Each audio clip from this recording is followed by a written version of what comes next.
What was that song? Oh, come we that love the Lord. Okay, hold on a second.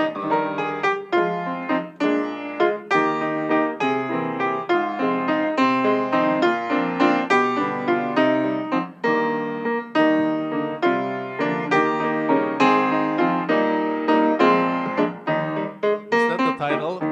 Come we that love the Lord. Is that the title? I don't have that one. What's the hymn number? Come we that love the Lord. 422.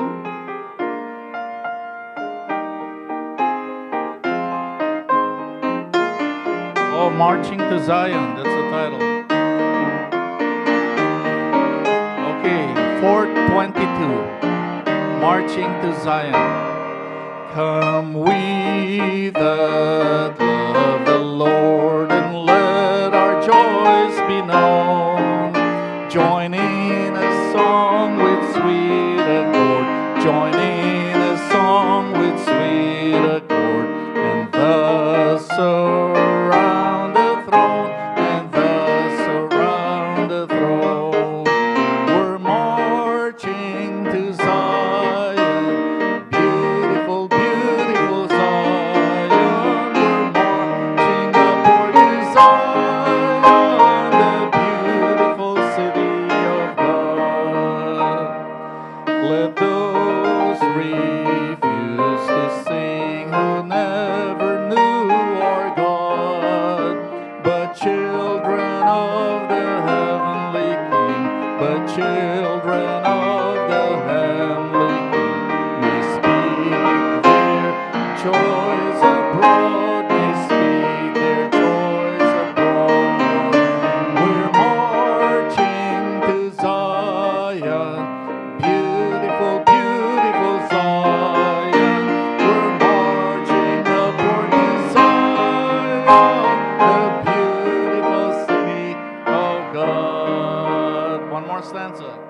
The hill of Zion yields 1,000 sacred sweets before we reach the heavenly fields, before we reach the heavenly fields, or walk the golden streets, or walk the golden streets. Oh, keep the Zion, beautiful, beautiful Zion. We're marching upward to Zion, the beautiful city of God. All right, we're going to pray. All right, let's all rise for a word of prayer. Okay.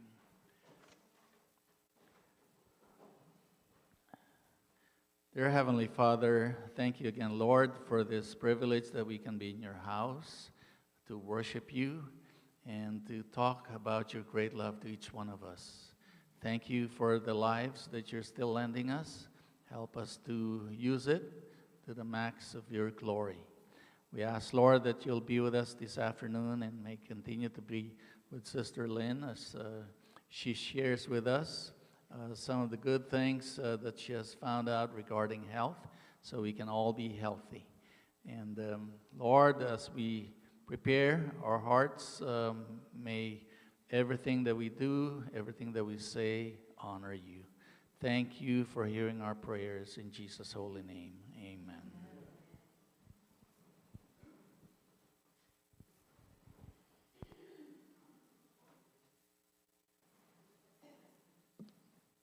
Welcome, welcome.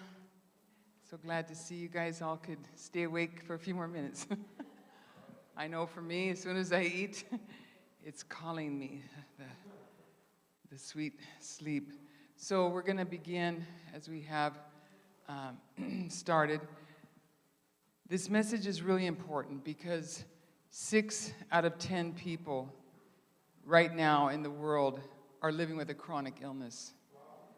That means I was counting yesterday, I think there's 325 million people in the United States. Did you count that in yesterday? Let's say there's 325 million people in the United States. The estimate is 250 million people are living with a chronic illness. So if you want to go in the medical field, you'll have a job that will never end, okay? You know, occupational security. And that's not what we want to see in this world right now. This is a very scary statistic. 18 and under, 50% of all 18 and under, men, boys and girls, already have a chronic illness. So we will be taking care of our children and grandchildren. They already have a chronic illness that if we don't shift things around and turn things around, they're going to be living with lots of pain, debilitating sickness that people are going to call, oh, you just have an autoimmune disease. And, you know, it's a name that when we don't know what's going on with someone, it's, you know, it's easy to just put you in that category. Well, to me, when I was studying autoimmune, auto means self, means my own body is attacking me. I don't believe God made a body, and I don't believe there's a cell in the body that would attack another cell. It's outside pathogens that are attacking my body. Okay? There's pollution, there's toxins, there's all kinds of things going on that are viruses, bacteria. They're outside pathogens that are attacking my immune system. So in this day and age, if you didn't understand that a few years ago with the pestilence, you have to understand the main thing we have to do is take care of our immune system. So it's not about, I'm not prescribing a certain diet or a certain thing. I'm just showing you the research that will show that with certain foods and certain lifestyles, your immune system is staying the strongest, okay? And, you know, just for one little statistic, I do many, many talks, one on brain health that I did recently, the research of all the things, food, water, inheritance, the number one key for preventing Alzheimer's was exercise. I mean, I'm just saying, so there's so many things that could really benefit us in one area, but yet that may not, maybe we think food is the mother lode. It may not be for certain diseases. So we need to realize all the ways God's created our body. We're designed. We have a design mode. And when we understand the designer and we fall in love with the designer, then we can understand his laws of how to keep that design functioning. None of us have a problem with the law of gravity. We're not yelling at God about, you know, I hate it when I jumped off the building and I fell down. But we have a problem with the laws of health. You see, they're laws of love. If you understand that, then you don't fight against the way you're designed. Many of you guys, probably if you woke up with a Lamborghini, you would read that manual upside down and backwards and make sure that the right fuel is in that car. It would be clean and polished and in perfect tone. But when it comes to our bodies, it's like, I don't need to read about that. I'm just going to eat, drink, and be merry because I heard I'm going to die. And you know, yeah, we're going to die. But the thing is, the in-between time, when you see that born in 1957, in-between time, the dash, we need to make it as powerful and happy and joyful and leave behind a beautiful legacy in that dash. So my position, you may hear a lot of things and just leave the stuff you don't need, but I'm here to share with you that these laws of health are not going to go away. They're how you're designed. And when we just go, okay, thank you. Now I know how to run my Lamborghini, you know, and stop pushing against them. I get people say, how long do I have to eat these foods or these nutrients? I said, well, how long were you sick without complaining about it? And now you feel good, and you're like, can I eat that other stuff? Yes, you can. And then you can go back to running your car like before. Like you're just put, bomb, you know, stop. The car stops, okay? So I have people that get well, and then they say, how long do I have to keep doing this stuff? Well, you had no problems with the medication, with the disabilities, with the restrictions, and now that you can get up and move, you're all complaining about it. So let's just, you know, realize that if it's not you, praise God if you feel great and wonderful every morning. But when there's that many Americans living with a chronic illness, they're going to be in your Kool-Aid pretty soon. They're going to be the people you're going to have to take care of. Either you're married to them, or you birthed them, or they're related. And you're going to be having to take care of people because they haven't understood how their body is designed. And unfortunately, the stuff on those commercials, they're not there for your best interests. Amen? So our talk today is the true cause of chronic illness and God's healing foods for chronic illness. If we can have a little air up there, just in case people make the pew think it looks pretty comfortable to sleep, we can decrease that. Everything I'm sharing with you is just health education, okay? You don't change anything that you're doing. For all my doctors out there, nurses out there, you don't change your medication, you don't change your exercise, you don't change anything unless you work with your doctor, okay? Because when I'm telling you where I went to school at Weimar College, New Start program, their insulin was pretty much decreased within 3 days, okay? So when you change your medicine, your exercise, water, your thinking, things can change in your lifestyle really quick, and you can bottom out. You can bottom out on blood pressure pills, insulin, and all that. So please, this is education. If you're on medication of any kind under doctor's care, you go to him or her and you tell him, I'm altering my food, I'm altering my exercise, I'm altering some things. Can you work with me so we can manage my medication and my lifestyle better, okay? All right. So, disclaimer. This is God's prescription to you, okay? He says, I don't wish for some things. My beloved, God calls you, my beloved, he wishes above all things that you prosper and be in health. That's the word of God. It is written, Bible. He wishes that you prosper and be in health. So, what is the true cause of chronic illness? I just love this. One of my favorite authors, she wrote around the 1800s, early 1900s. And I wasn't raised in a church, a lifestyle. I wasn't raised learning the Bible, learning about all these things. I didn't come into this message till I was about 24 years old.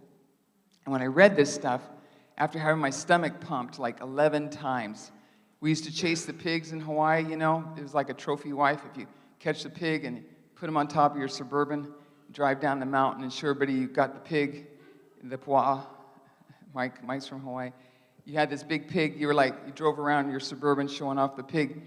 Well, unfortunately for me, I didn't show up at the luau till like 9 or 10 o'clock because I was always working. That's when the pork had been out all day. And the potato salad with mayonnaise all day. And so I was told, whatever they offer you, you eat it. Don't complain. That's how I was raised. Not a Christian home. And I ate that stuff, and 11 times had my stomach pumped. And none of those friends who invited me to the luau were there holding my hand from one end or the other. And it was miserable. And so it took a long time to get in my head that there was food that was good and food that was dangerous. But when I read this little statement at 24 years old, the light bulb went off. It said, Lynn, disease is an effort of nature to free your system, Lynn, from conditions that result from a violation of the laws of health. I said, Lord, what are those laws? I mean, you got more laws I got to learn? I just learned about the 10 Commandments a few weeks ago. So I was 24. I read this. There were laws of health. And he said, well, it looked like the 10 Commandments were laws of love, showing me his character. Maybe this is showing me how he designed us. And I better stop fighting against it. I read a little more in that book, the big book, and found out, he said, Lynn, the pigs are supposed to clean up all the garbage on the planet. That's why my job was infectious disease. That's why all that trichinosis you're finding in people, it came from the pigs. They're cleaners, okay? But then in Hawaii, I'd go down at the bottom of the ocean and be another macho girl. I'd pull the squid right out, eat it raw. We call it taco. You know, put a little bit on the hibachi, a little soy sauce. But that was, so another few emergency medicine. I had good insurance back then. So I'm just saying, I've been there and done this stuff, you guys. I'm not talking from, you know, I just walked into, you know, eating veggies since I was born. No. The pictures of my mom are sitting at a table. There's one sister, then there's no other sister. She's pregnant. And there's cigarettes and wine. I said, who's in there? She said, you. She goes, you're the only one I felt like smoking and drinking. I said, and you guys went to college? So even at that age, I knew there was something wrong with cigarettes and alcohol. So the thing is we could be born with, you know, things that are done into our immune system, but we can also mess it up more on our own, okay? And so God was talking to me. He said, Lynn, your diseases are an effort of nature to free your system from conditions that resulted from a violation of the laws of health. In case of sickness, the cause. Stop eating the pork at 10 o'clock. How about stop eating something that God called an abomination? Okay? The pigs were for certain, they were the cleaners. And all those creatures at the bottom of the ocean that I love so much, they were the cleaners. So I had to stop eating the cleaners and start eating things that grew above, okay? In case of sickness, the cause should be ascertained, and your wrong habits, Lynn, should be corrected. You guys, this is, if you just had this statement, I mean, praise God. You know, I love doctors. My first husband was one. But that's a lot of medicine to have to go learn this statement right here. It's a lot of education.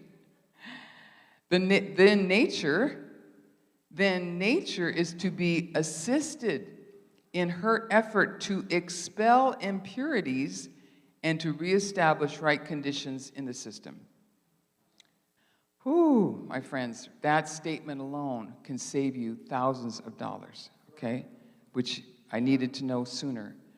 God's natural health laws are right here.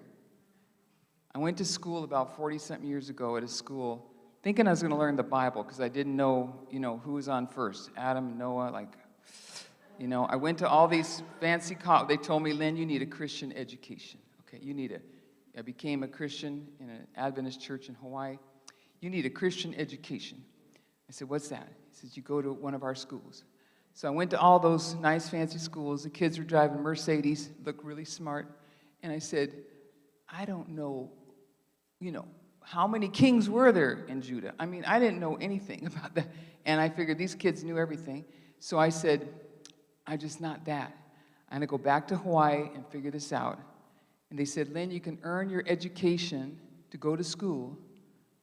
You go to our conference office, they'll give you a job. I said, what would that look like? They said, you're going to be a coal porter.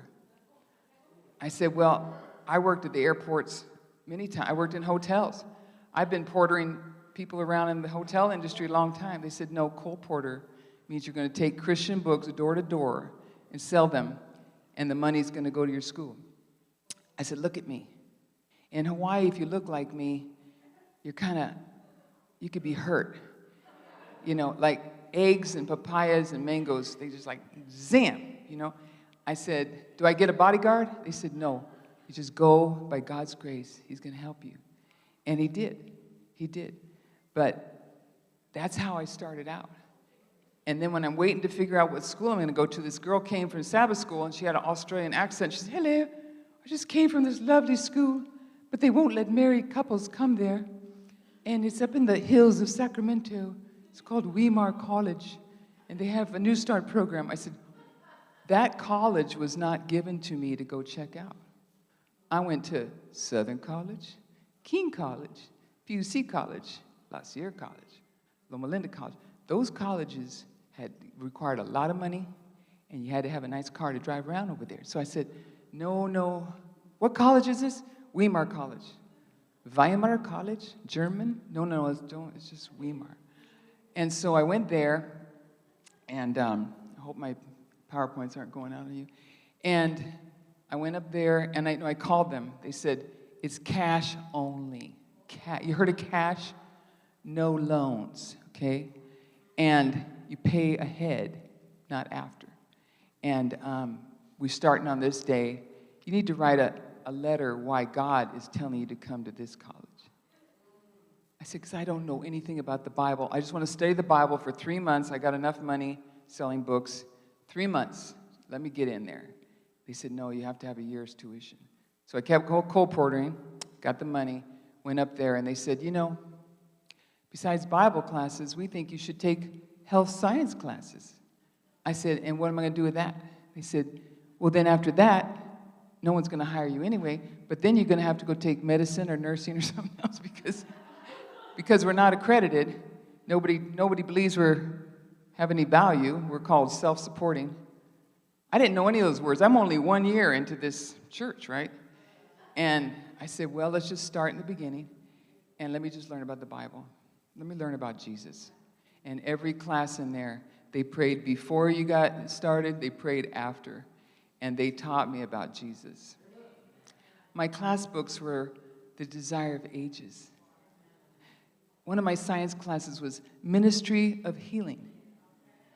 For mental health, we studied mind, character, personality. Folks, I was paying people to take that stuff. You see, I'm just telling you, that's what it's called the School of the Prophets. When you learn that, then you can go to Loma Linda, where I ended up next time, where nobody prayed. No, not one teacher prayed with me. Through a $60,000 nursing degree, nobody prayed, okay, in my time, my classes. But because I went to a Christian-based Christ method school, I knew my mission. I knew my mission. And so when I got to nursing, I said, now what are we going to do with all that Weimar degree in health science, the laws of health? What are we going to do with that in a hospital where all my patients were in coma country? I was in respiratory ICU, transporting them in helicopters. If they're dead, if they're almost dead, how am I going to talk to them? He said, you're going to pray for them. Mostly you're going to pray for your supervisors and the nurses that you're working with. And so what I'm telling you is I have needed these laws of health since I first found them. They have saved my life. 14, 16 hours a day of nursing, you need every single one of those things. If you're not doing it, you're going to be dead. And so these are the laws of health. And it's very simple. N-E-W-S-T-A-R-T. Well, God had another plan. You know how he has, like the potter? He told Jeremiah, go down and see how I'm going to reshape that pot.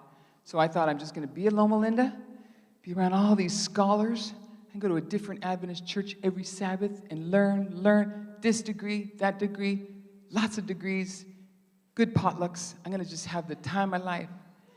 And my first husband, Dr. Thomas, he got a phone call from a prison. They called, they said, we'd like to talk to Dr. Thomas. I said, who's this? Chuckawalla Valley State Prison. I said, and what did he do wrong? Tell me, what did he do wrong? They said, no, we need a doctor. We found out he's worked in remote, very dangerous jungles, and we think he could work in this prison. I said, and who else is there? We have no other doctors. There's a reason you have no other doctors. Goodbye. Yeah. He's in the emergency room taking care of people that try to go to work and pay for their bills. I'm going to go work somewhere. We're going to pay all their bills, feed them all the meals. They don't have to work. It's not helping someone rehabilitate, right? So thank you very much. He's not interested, according to his wife. And so they called back, and Dr. Thomas was home. He was an emergency physician. He loved when it was really difficult and everything was bad, the conditions are bad. He thrived. He liked it. You know, they had to come down and say, Dr. Thomas, stop coding the people so long because you're coding them and they are alive, but they're brain dead, okay? So after so many pushes, slow down, okay? And otherwise, we're taking them to veggie room, the veggie floor, and they're vegetables. They're alive. Their heart's working. So he got a phone call. They said, Dr. Thomas, we need a doctor. We'll pay you for 3 months. Just come down here. We're opening a prison. We got 3,000 men coming with no doctors, no nurses. He said, who planned that? The state of California. He said, and what makes you think I can, how am I going to do that? They said, we don't know, but we keep getting your name. He said, okay. Got down there. He said, Lynn, I got to work here full time. I said, you do? That's fine. It's a 3-hour drive from Loma Linda. We'll just be commuter family. And he said, no, Lynn. He said, this is prison ministry, and they want to pay me. He says, I love doing prison ministry, but they want to pay me to do it. And you need to get down here and get on here, too. I said, I'll think about it.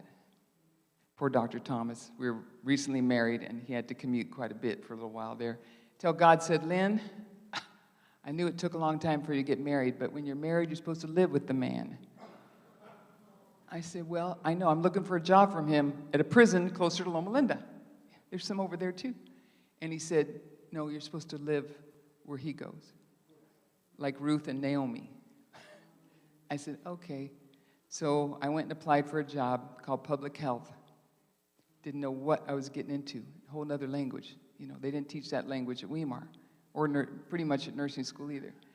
And I got down there, and they had an interview, and they said, if the inmate has been bitten by a rat, what are you going to do? I said, I'm never going to get this job. There's no way. I'm going to make this stuff up. I'm just going to have a good time. I said, well, let's get the rat. If the rat's got rabies, then we'll treat the patient. If the rat's fine, inmate's fine. They said, that's interesting. No one ever answered that way. I said, okay, what's next? If we got tuberculosis on the whole unit, what are you going to do next? So I just playing this game, you know? And there was people out there lined up for this job that wanted it, right? And they called up and they said, you got this job. I said, don't give me a job because Mr. Wonderful over there in the prison next door thinks this is a great place to be, my husband. And no, Lynn, you had the most interesting answers.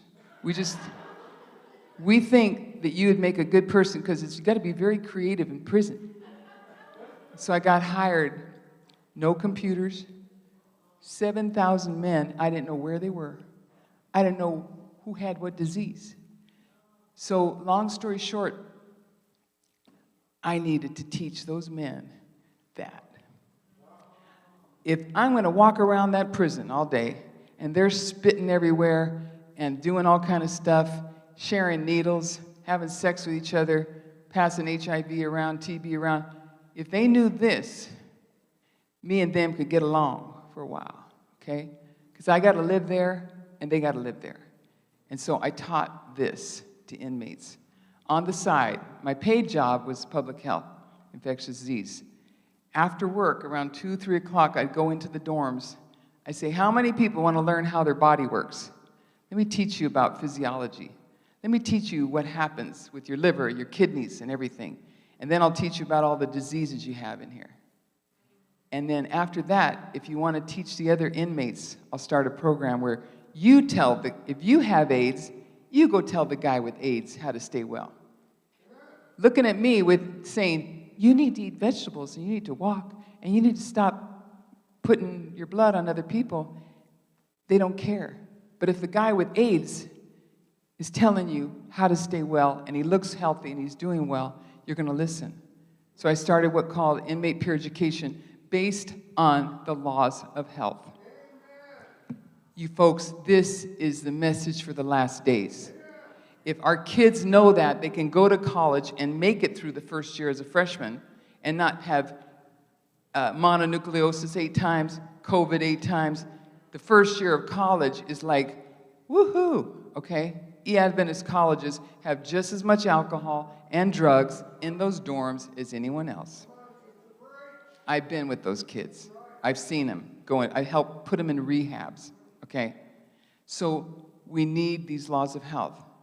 And this is how if we can do it in our own communities, prisons are waiting for this information. What happened was about 13 years into this, these people came and did a study on every prison incarcerated situation in the United States, jails, county jails, federal prisons, state prisons. They went around and did a study for a couple years and found out that Ironwood State Prison, where I was, had no rape found in that prison. they had the lowest incidence of infectious disease in the whole United States. And they came around and they said, how can you not be raped in prison? There's no prison that men aren't being raped in. And they went to this is all interviewing the inmates. They said, we learned here how our body works.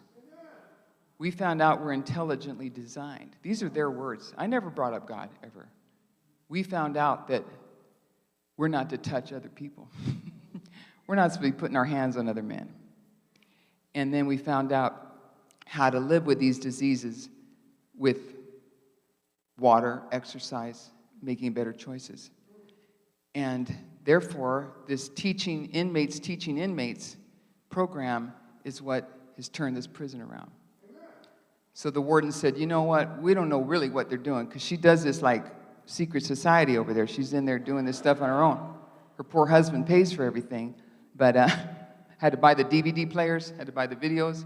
Then I recorded the inmates teaching you how to prevent HIV and TB, STDs, reversing diabetes, reversing high blood pressure, videotaping them doing the lectures, and the lectures are shown in all the prison wards. And they're watching inmates tell them how to stay well. So the inmates said, I don't know, this lady over there, she knows some stuff. We just listen to her, we believe her. And I'm showing them videos from Weimar. I'm showing them Dr. Netsky, showing them Dr. Nedley. I'm just showing them, and they're actors. They can memorize anything, you see? So they get up there and they do the exact same video. And I was like, whoa. So they said, listen, we need you to come back to the Senate and tell us, how do you do this in prison? And they said, we'll give you a grant for $100,000 if you can write a program on how this is done. Well, as soon as they did that, the state of California said, $100,000, we're going to make you a job, brand new job. You get to do this statewide. You get to do this statewide. You now can be an inmate purification coordinator, and I put this program in 33 prisons in California. Because I went to a school that had the fear of God. They taught me basic stuff about Jesus and how his method alone brings true success. And he taught me this stuff. He taught the inmates with headaches to put their feet in warm water, take away their migraines. Maybe in the toilet where they had to put their feet, but they figured out how to put their feet in warm water. If they had a headache, I taught them how to do hot and cold showers, keep their immune system strong, how to do little simple things, drink lemon water from the canteen. They could get lemon packets, how to eat the beans and rice instead of the chips and ice cream. So these are things that they should have got in kindergarten, but they're not getting it. They should have got a father is what they should have got. My main question as a clinician was, did your father have any of these diseases? Just so every inmate could tell me I never knew my father. Just so I could get off my high horse thinking, how dare they do these despicable crimes? They never had any role models. My friends, we have a fatherless country of men in prison and women. The laws of health are just a reflection of God. He's just sharing with us how we're designed. And there's something from the book Patriarchs and Prophets, very important. In the judgment, men will not be condemned because they conscientiously believed a lie, but because they did not believe the truth. It's too simple. It's too simple. Lynn, why do you talk about eggs? Why do you talk about this and that? Why do you talk about that stuff? Because that's what's feeding the diseases of today. Pathogens have to be fed. Viruses have to be fed. When I did microbiology at La Sierra, they said, Lynn, you make beautiful cultures. The more cheese, milk, and eggs I had, I could grow everything beautifully. They didn't grow on vegetables. They didn't grow on wild blueberry juice, okay? They wouldn't grow. But they grew on all the eggs, milk, and cheese, which I thought was very delicious, only I didn't eat it. Then I went down the street, and there was a doctor. For 10 years, he had a chicken farm there at La Sierra. The doctor, I forget his last name, it's Spanish, Rodriguez or something. I said, I got to figure this out. You're Adventist. This little lady wrote a book about 1890, a paper. She said, there'll be a time when eggs will not be safe to eat. I said, we're not past the time yet? He said, I'm trying to figure it out. I go, why? He said, I can't breed viruses out of chickens. I'm trying to breed the viruses out of chickens and the eggs because I want to eat them. I said, so she told us that eggs and milk and everything are going to be dangerous to eat. What are we doing here? He said, for 10 years I've tried to vegan feed these chickens, take care of these chickens, free range these chickens, and they all still have virus in them. Every egg. I can't breed it out. Then what are you doing with those eggs? They go to La Sierra Market. Yeah, okay. And then what? Just cook them really good, okay? I mean, my friends, this is why we are resisting. Why didn't they go in the promised land, Mike? You told us this morning. Why didn't we get into the promised land yet? Because of unbelief. He killed the prophets. We sent her to Australia because she told us our righteousness is by faith. My friends, we are long overdue. We have delayed the second coming of Jesus Christ. Christ Object Lessons, page 69 says, when I see my reflection in my people, I'm coming back. We're resisting the word of the prophets. And I found these writings. She said, you won't be condemned because you believed a lie, but you won't believe my truth. Because they neglected all the opportunities given them to learn what is truth. My friends, I had to make up for 24 years of being brain dead. I grew up with, my parents were like, anything that happened, I need a drink for that. I need a drink for that, and for that, and whatever else you did, kids, we need a drink for that too. And they were just like, before dinner drink, then the after dinner drink. Then they'd stand in this room and look at these colors of wine and say, oh, are you having fish or steak? What color wine should we have? I'm like, who cares? You just want to get snockered, and then you're emotionally unavailable, and guess what? I hated alcohol. Well, I'm so grateful for the Lancet coming out and saying, we have studied alcohol with all these different universities and publications, and we have found not one drop of benefit from alcohol. It took you that long to say that? I could have told you that as a kid. My dad was a rocket scientist. Once he had alcohol, he was a nobody. He didn't talk. You were shut off. If you wanted something, you better get it out of him the first minute he walked in that door. Get all the change and money and whatever you needed, because after that, it was lights out. Lights out. I hated alcohol. And cigarettes. They had those too, okay? So, we're neglecting opportunities to learn the truth. Can you put the air conditioning on, my brother, up there, down there, somewhere? Okay. I can see our eyes are going down. So, let's move on to the true principles. I am not a doctor. I'm a retarded nurse, retired, retarded. Don't worry about my degrees. If I'm offending you, I'm sorry, but I have been sick and I've been well. And being well is a lot better. 2 core principles I believe in: the body can heal itself given the right conditions. That may be heaven for some of us, but in the meantime, we try to make the best conditions we can. The body does not attack itself. The autoimmune theory states that the immune system is attacking itself like lupus, diabetes, fibromyalgia, multiple sclerosis. Harvard, anybody read Harvard magazines? Maybe over here? Yes. What did they say 2 years ago about multiple sclerosis? It is caused by what? Epstein-Barr virus, put out by Harvard. Multiple sclerosis is caused by Epstein-Barr virus. How many people do I know with MS who've been told your immune system is attacking you, your myelin sheath is deteriorating, and now you got to live with this, instead of, guess what? There's a virus attacking you. Let's go after the virus. Viruses hate fruits, vegetables, roots. They can't stand it.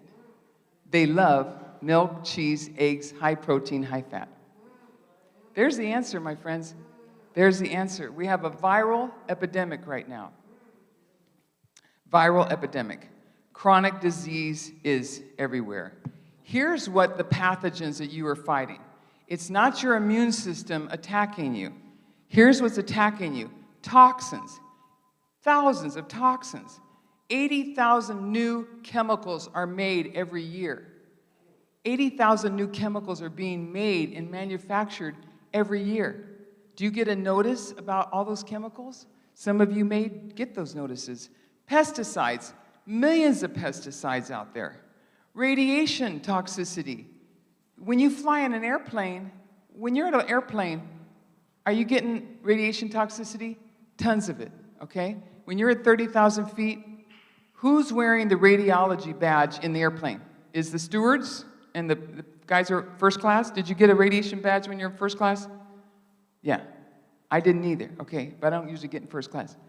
The only guy who's got the radiation badge in the airplane is the pilot. The rest of us are just getting sockoed with radiation.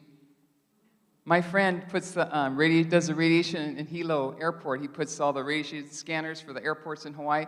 He said, Lynn, one time, that bag going through that machine, the radiation machine to see what's in your bag, one time that suitcase should be thrown away. It's loaded.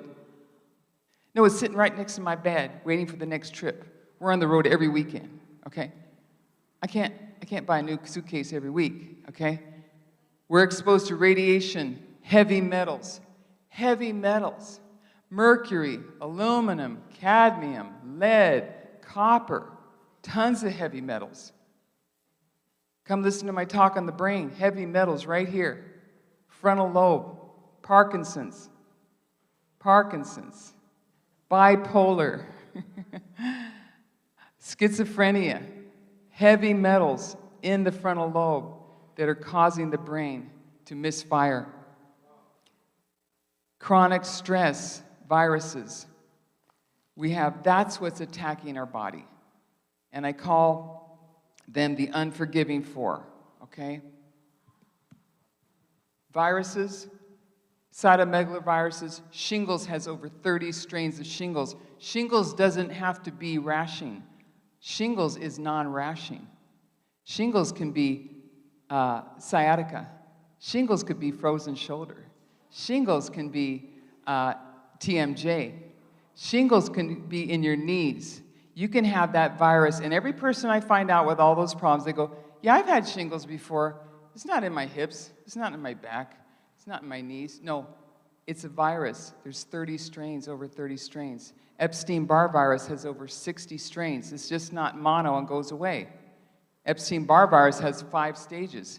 It goes to the liver and waits until you're stressed out enough, like your first year of college, get mono, then it goes to your liver. They say your antibodies are, you had Epstein-Barr virus, and then you get about 30 years old, have a couple kids, stressed out with your husband, and it goes to the liver, and then it can turn into stage 2, fibromyalgia, turn into lupus, turn into Lyme disease.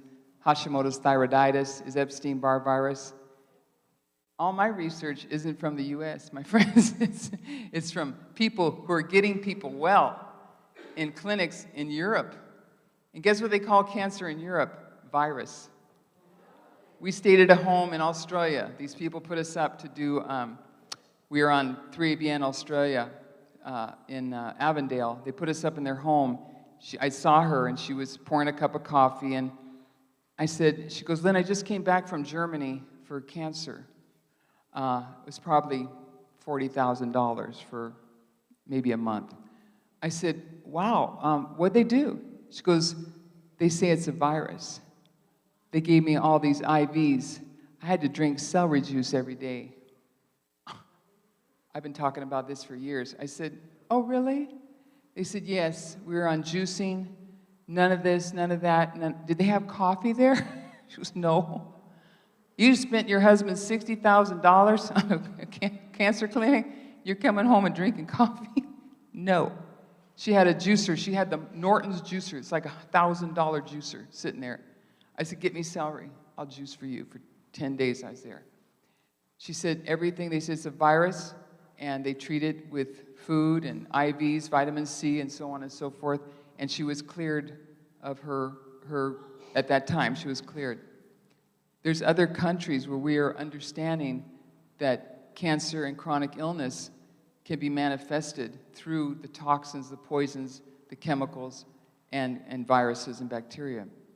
And they look at the body as trying to support the immune system instead of attacking the immune system.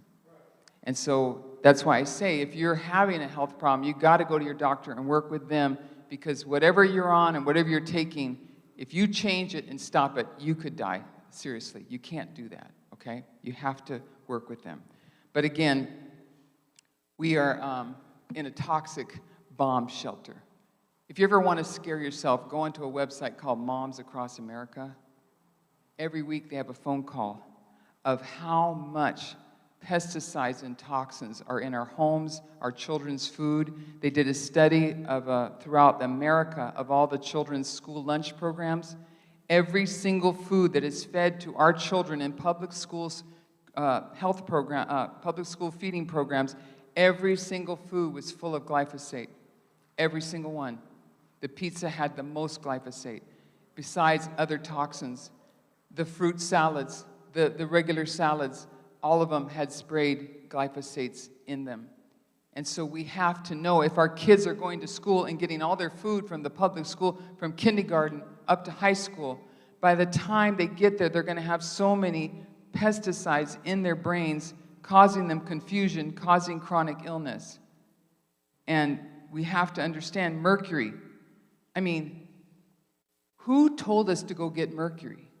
I think God was hiding it really, really deep. We were never supposed to get it. And the ones they made go get it didn't look like me.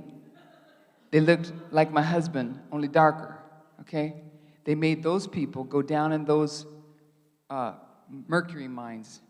They never lived more than 3 months if they went into a mercury mine. The atrocities that we have caused people to get something that's so toxic, and then when they find it, and they said, so then, you ever watch Alice in Wonderland? The Mad Hatter? Did anyone understand what the meaning of the Mad Hatter was? That was a hat, those straw hats that he wear.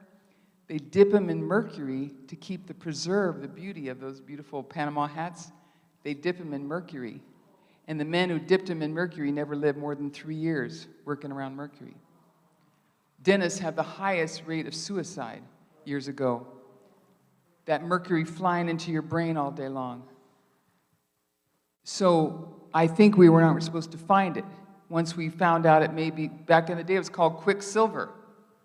Back in the 1800s, early 1900s, that's why no one wanted to go to the doctor. Because if mom and dad got a quicksilver shot, they came home mad and angry and ready to kill. They said, we're not going to the doctor. They were putting mercury in your body. So when they found out about that, they said, well, we could still put it in your teeth, which are connected to your brain.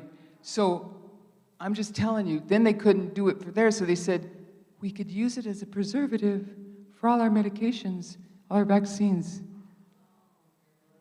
Folks, everybody means well. They may not understand what well means, okay? And so we have to forgive them, for they know not what they do. But you need to start thinking about what's in your body. And if you have mercury in your mouth, I've done a lot of research on this, worked with a holistic dentist. It's safer in your mouth than coming out of your mouth, okay? If it's going to come out of your mouth and put porcelain in, 1 every 3 months with a holistic dentist who knows how to get that mercury out safely, okay? Otherwise, it's safer in there, secured, than it is fooling around with it, okay? But there's a lot of women and men who are having chronic fatigue, don't have energy, things are wrong, they just don't feel right, they don't have their get up and go. And many times it's little things like high mercury, high lead, high this, high that. It could be pesticides, fungicides, that stuff coming out of the air. Those aren't just airplanes with white streaks. They're called chem, C-H-E-M, trails. They're chemicals. It's radionized mercury and aluminum, micronized aluminum coming out of the chemtrails day and night in planes that nobody knows. They have no flight patterns. There's no flight patterns. They can dump chemicals all day long, and no one knows where they land and where they're coming. So, what? Does God not know about that? He knows about that. And guess what he did? He said something in Genesis. He said, every herb-bearing seed plant shall be your medicina. Get those seeds and plants in your body. The more, the merrier, okay? And if it's really hard to get to those foods, like fat, like nuts inside a hard shell, like fats inside a coconut, maybe you should have those in small amounts. If they're so hard to get to, maybe he had a reason to keep your hard head from getting to them, okay? So bring the fats down, the high protein down, and guess what? The liver starts getting rid of all those viruses, bacteria, heavy metals, and radiation toxicity. You guys, we have the answer. And guess what? It takes time. Your liver is the mother lode holder of all those toxins and poisons. All that stuff. More, there's a whole bunch more out there. 1 billion pounds of conventional pesticides are used annually in the U.S. and the latest EPA. Billions of it, okay? So what? So we have to grow our own food, and we got to try to get organic as much as possible. Don't fool yourself with organic. They got to spray that organic food with something so the bugs don't eat it. Guess what they use? Tobacco, nicotine, different things to try to keep it from going on. I don't even want to go on to you about what's in Ozempic, some other stuff today. I'll keep that story for later. But there's stuff out there that the only thing on this planet, acyclovir, is not going to get rid of all your viruses and your shingles and your Epstein-Barr and your cytomegalovirus. It's not going to do it. It's too toxic. You can't handle it. But you can wild blueberry yourself. You can spirulina. You can use fruits, roots, and vegetables and remove these toxins out of your liver. The liver doesn't like to be pushed. It likes a gentle cleansing. That means it takes time. It takes time. I was telling my friend here, this man calls me up. Both brothers are neurologists at Loma Linda. He's on steroids and creams for psoriatic eczema, psoriasis. He's got white patches all over him. He's Hispanic, beautiful skin otherwise. He got these white patches, knees, elbows, and stuff. Lives at Laguna Beach, on the beach, makes millions of dollars, and he can't go run around with his kids on the beach because he's got all these creams on and steroids, and the sun makes it worse. And his wife's like, don't get too close all the time. You know, it's kind of gooey. And he says, Lynn, okay, someone told me about you. Just lay it on me. I said, okay. I said, you got high copper and Epstein-Barr in your liver. He's like, Lynn, I've been to all the doctors. I said, I know, but they don't train them in that. They don't have time to train them in that. My husband was trained in memorizing pharmacology. He knew how to use medication. But the thing is, you know, he says, so what? I said, so you got to eat this way. I'm going to give you a program. You don't have to do it, but just drink celery juice. You're going to make these smoothies. You're going to eat roots, fruits, and vegetables. And then what? That cakey, white, gooky stuff's going to fall off. It's going to go away. It's high copper. What did you do in your life that exposed you to a bunch of pesticides? Oh, I was a Terminex dude when I was in college, and I sprayed everything without protective equipment on because that took too much time. Okay. Now, did your dad or anybody else work with DDT? DDT is inherited. It comes through the bloodline. So if they're using it in the Philippines or Mexico, you could have been exposed to a lot of DDT. Even if we stopped using it here, or maybe we didn't, it still could be in your bloodline. Yeah, my father is from Mexico. He was a crop person. Okay, now we know your liver has a lot of chemicals. Let's just clean up the liver. 3 months later, he calls, Lynn, it's about 70% gone. How long do I have to do this stuff? How long did you put steroid cream on? 10 years. How long did you take steroids? 10 years. Stop talking to me, please. Are you kidding me? You do it till Jesus comes. And you're not even doing it. Your wife does it. She makes the smoothie and the celery juice. And you had a baby at 56 years old that's 3 years old. You got some juice that, despite your illness, you still got, and you can't even run around with the kid. Call me back when it's all gone. He called back about 9 months later. It sure took a long time. You didn't seem to mind rubbing creams and putting pills down and prescriptions. Why are you so bothered by God's methods of healing? Because they take time. Someone's got to stay home and buy it and juice it for you. And then you got to go, oh, I don't like the taste. I mean, you know what? You got to stop whining, friends. You know, otherwise, when me and Michael go sing in nursing homes, we're not singing to 100-year-olds. My aunt just had her birthday last week, 101. She's at home in a 5,000 square foot house having a good old time. The ones in the nursing home that we go to now are 40 years old. They're 40 and 50 years old. I go in thinking, oh, we got some young people here to sing with us. No, they're patients. They're patients with chronic illness from being put on so many things instead of fruits and vegetables. And the food there probably all has pesticides in it. So, what are we going to do? We're going to go back to Genesis 1:29. And that's what God showed me after I was eating pork and squids and all kind of stuff. And I always like to read the first book of the Bible. Yeah, I mean, when I open a book, I go to the first book. Sometimes I read the ending. It's got a good ending in it. I read the first book. It said seed-bearing plants. I said, then why are they making seedless grapes, seedless watermelon? Because Satan just wants to steal your health. And so that's when God gave me a desire to eat the things that he created and take away the desire for the things that could be harmful. I didn't know the whole story, but as I kept going on, it kept getting unfolded. There's Moms Across America. Here's just one of my research papers that I've read all of those references.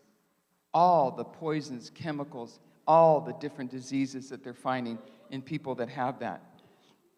I mean, you know, do we also eat these with that mask on?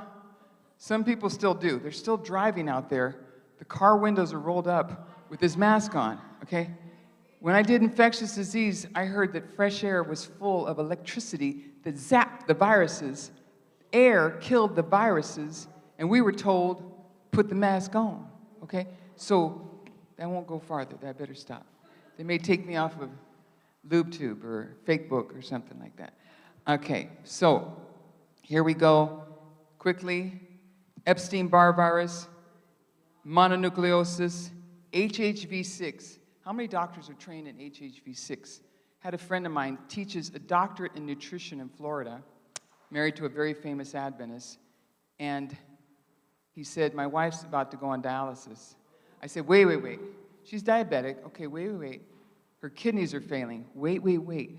Have they looked into HHV6, human herpes virus 6? It can cause the kidneys to get depleted, especially in diabetics. Lynn, what are you talking about? You know, she's diabetic. She's going to get kidney failure. I mean, it's just one of those things. No, it's not. They had never done a test for HHV6. They did it, and she had HHV6. It's a virus. So I told her, celery juice. Anyway, she started doing the celery juice. She got better. Her blood pressure got back to normal. She started feeling better. But because she's a doctorate in nutrition and teaches a doctorate in nutrition at a famous university, and I said, you got to stop the eggs. Ouch. Lynn, I'm from blah, blah, blah. Eggs are everything. You know what I mean? Adventist, not Adventist, don't eat eggs. They may be unsafe, doesn't matter. Within about 3 months, she's on full-time dialysis. My friends, in the judgment, we're going to be judged because we did not want to learn the truth. Simple truth. The husband was willing to make the celery juice every day, making all that stuff, went in the hospital. As soon as she drank celery juice, they could decrease all her blood pressure pills. When she wasn't, they had to put her back on all the pills because her kidneys were just keeping her blood pressure high. Now she gets to keep her husband home doing dialysis every night. That's how you keep your husband around. Yeah. Don't let him travel and preach the gospel. Just keep him on dialysis for no reason, okay? HHV7, human herpes virus 7, is becoming more popular. Shingles, cytomegalovirus, herpes zoster. Okay? Next one. Okay. What is Epstein-Barr virus? It's a herpetic virus. It can cause, like I said, lupus, Lyme disease, Hashimoto's thyroiditis. It's got 4 stages. It starts off in mono, and then it can go into the nerves. It can get into fibromyalgia, lupus, Lyme disease, MS. What happens when the virus starts eating away in the liver is it can release a dermatoxin. So that toxin is being released in the blood, causing that pain and that nerve pain in fibromyalgia, causing the damage to the myelin sheath in multiple sclerosis, which Harvard has proven. So we have stage 2 goes into the thyroid, into the reproductive area. In Australia, documents prostate cancer is caused from Epstein-Barr virus. Treating men with for Epstein-Barr virus with prostate cancer in America. I've been to tons of urologists talking to them. None of them will acknowledge Epstein-Barr virus has anything to do with prostate cancer. So we have to, stage 4, Epstein-Barr virus goes to the nervous system, causing brain fog, dementia, Alzheimer's, headaches, vertigo, tremors, twitching. These things can increase. Heavy metals can be involved, which makes it even more difficult. So viruses and heavy metals. Okay? Here's the 4 stages. And I'm not expecting you to, there'll be no test on this. All I'm trying to say is we're being attacked by outside stuff, and the answer is in Genesis 1:29. You don't have to pay me what I'm worth here, okay? You just go home and put police tape. After the produce section, just put police tape the rest of the store. Just stay in the produce section, okay? At least for 3 to 6 months till we get better. I didn't write this stuff. This is on a doctor's website. Stage 1, Epstein-Barr replicates and fortifies itself. Takes weeks and months, even years. Stage 2, it goes into mononucleosis. Epstein-Barr gets into 1 or more organs, typically liver, spleen, reproductive organs. Stage 3, Epstein-Barr nests in the organs. Epstein-Barr is the cause of fibroids. I've gotten women to get on these programs and they go back, it may take a year, redo a vaginal ultrasound. They go, where'd your fibroids go? I think the wild blueberries took them out. I don't know. But Epstein-Barr produces neurotoxins, dermatoxins, byproducts, viral corpses, creating further problems. Lupus, thyroid problems, and more can develop during this stage. Stage 4, I didn't write this. Epstein-Barr inflames the central nervous system. Why aren't we teaching this to our patients? Why aren't we teaching them? If they don't want to believe that, at least they can understand that there's pathogens, toxins, viruses, radiation poisoning our immune system, and we can fix it. This one is my favorite right here. To my dear doctor friends, using data from millions of U.S. military recruits, monitored for a 20-year period,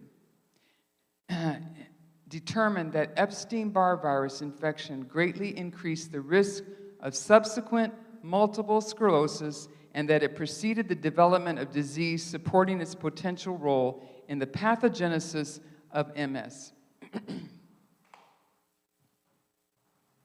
I mean, I have friends with MS. None of them believe me about this.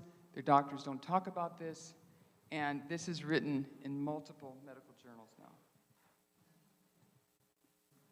20-year study of military recruits that had an Epstein-Barr titer when they came in the military, just an antibody IgM titer. They said, oh, you must have had mono, you got over it. They watched them for 20 years. The ones who had the titer when they came in the military on their blood test, watched them for 20 years. The increased risk of MS was greatest in those who had the Epstein-Barr in their blood when they recruited in the military. You guys, I'm not against anything. All I'm saying is bring us the truth. the truth will set you free. If you want to go down that road and just end up like my friends with the wheelchairs and this and just eat, drink, and be merry, they eat anything they want to eat. They don't want to have to take any responsibility for their health and what's going in it. I have the whole study right here in this big, thick thing. Facts about Epstein-Barr, someone else's website.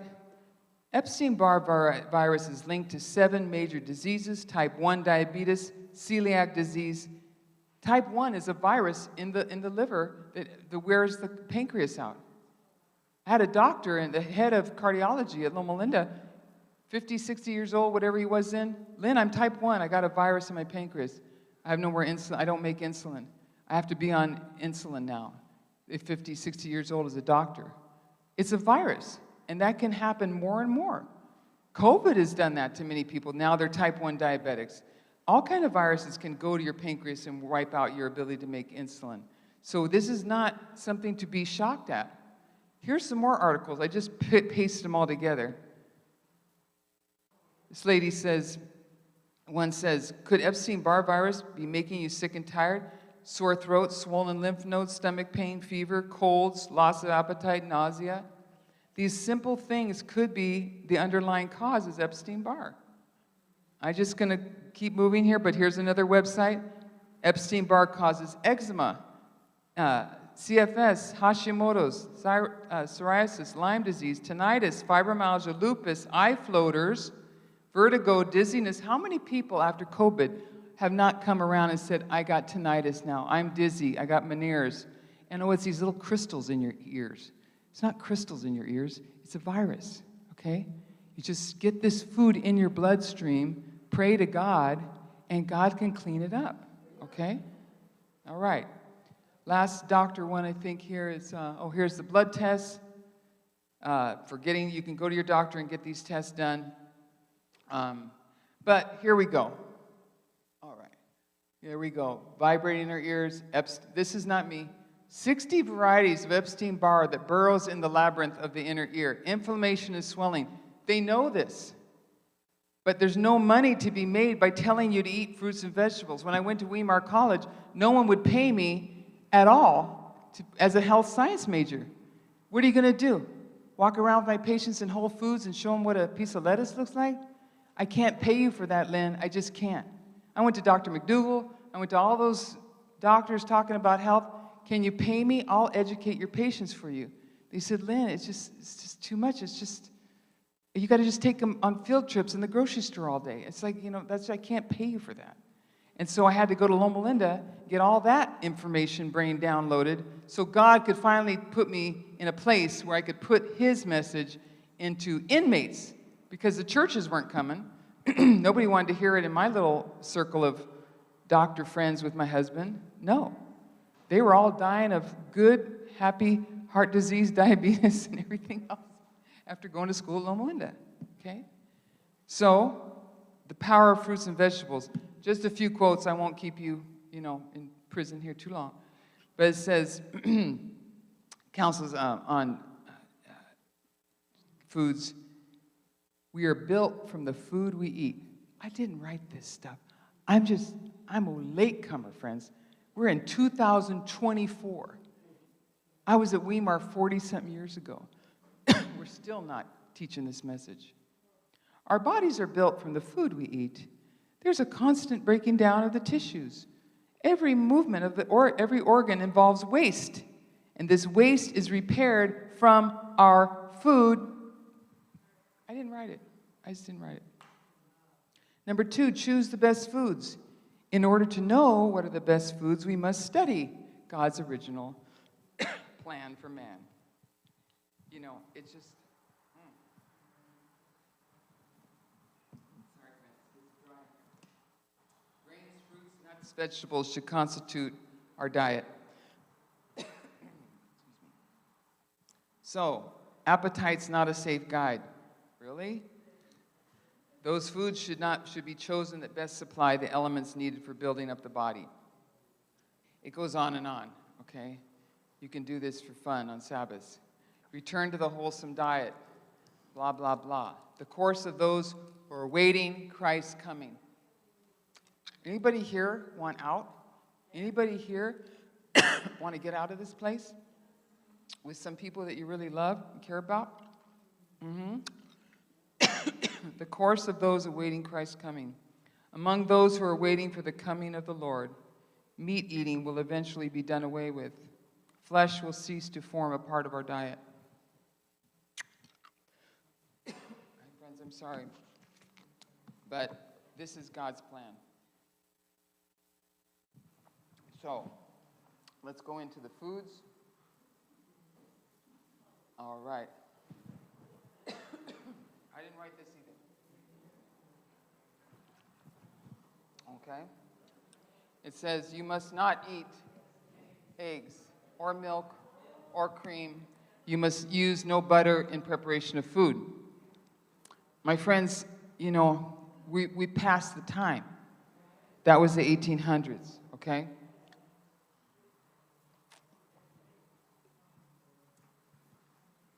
No eggs, okay?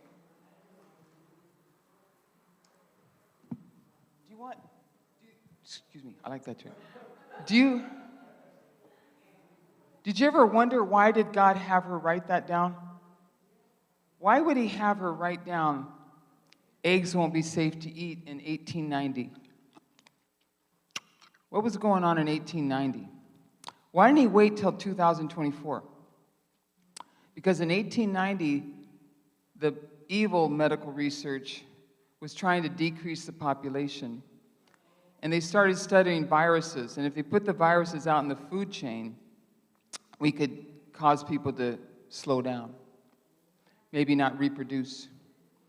And so they're called virologists, back evil. And God, of all the people in the world, like Mary, who gave birth to Jesus, he picked this little woman with a third-grade education, and he said, I know they're not going to believe you, but write it anyway. And she wrote these and she was eating eggs, she was eating meat, she was into all that. And God said, please put it down that you can't, eggs will not be safe to eat.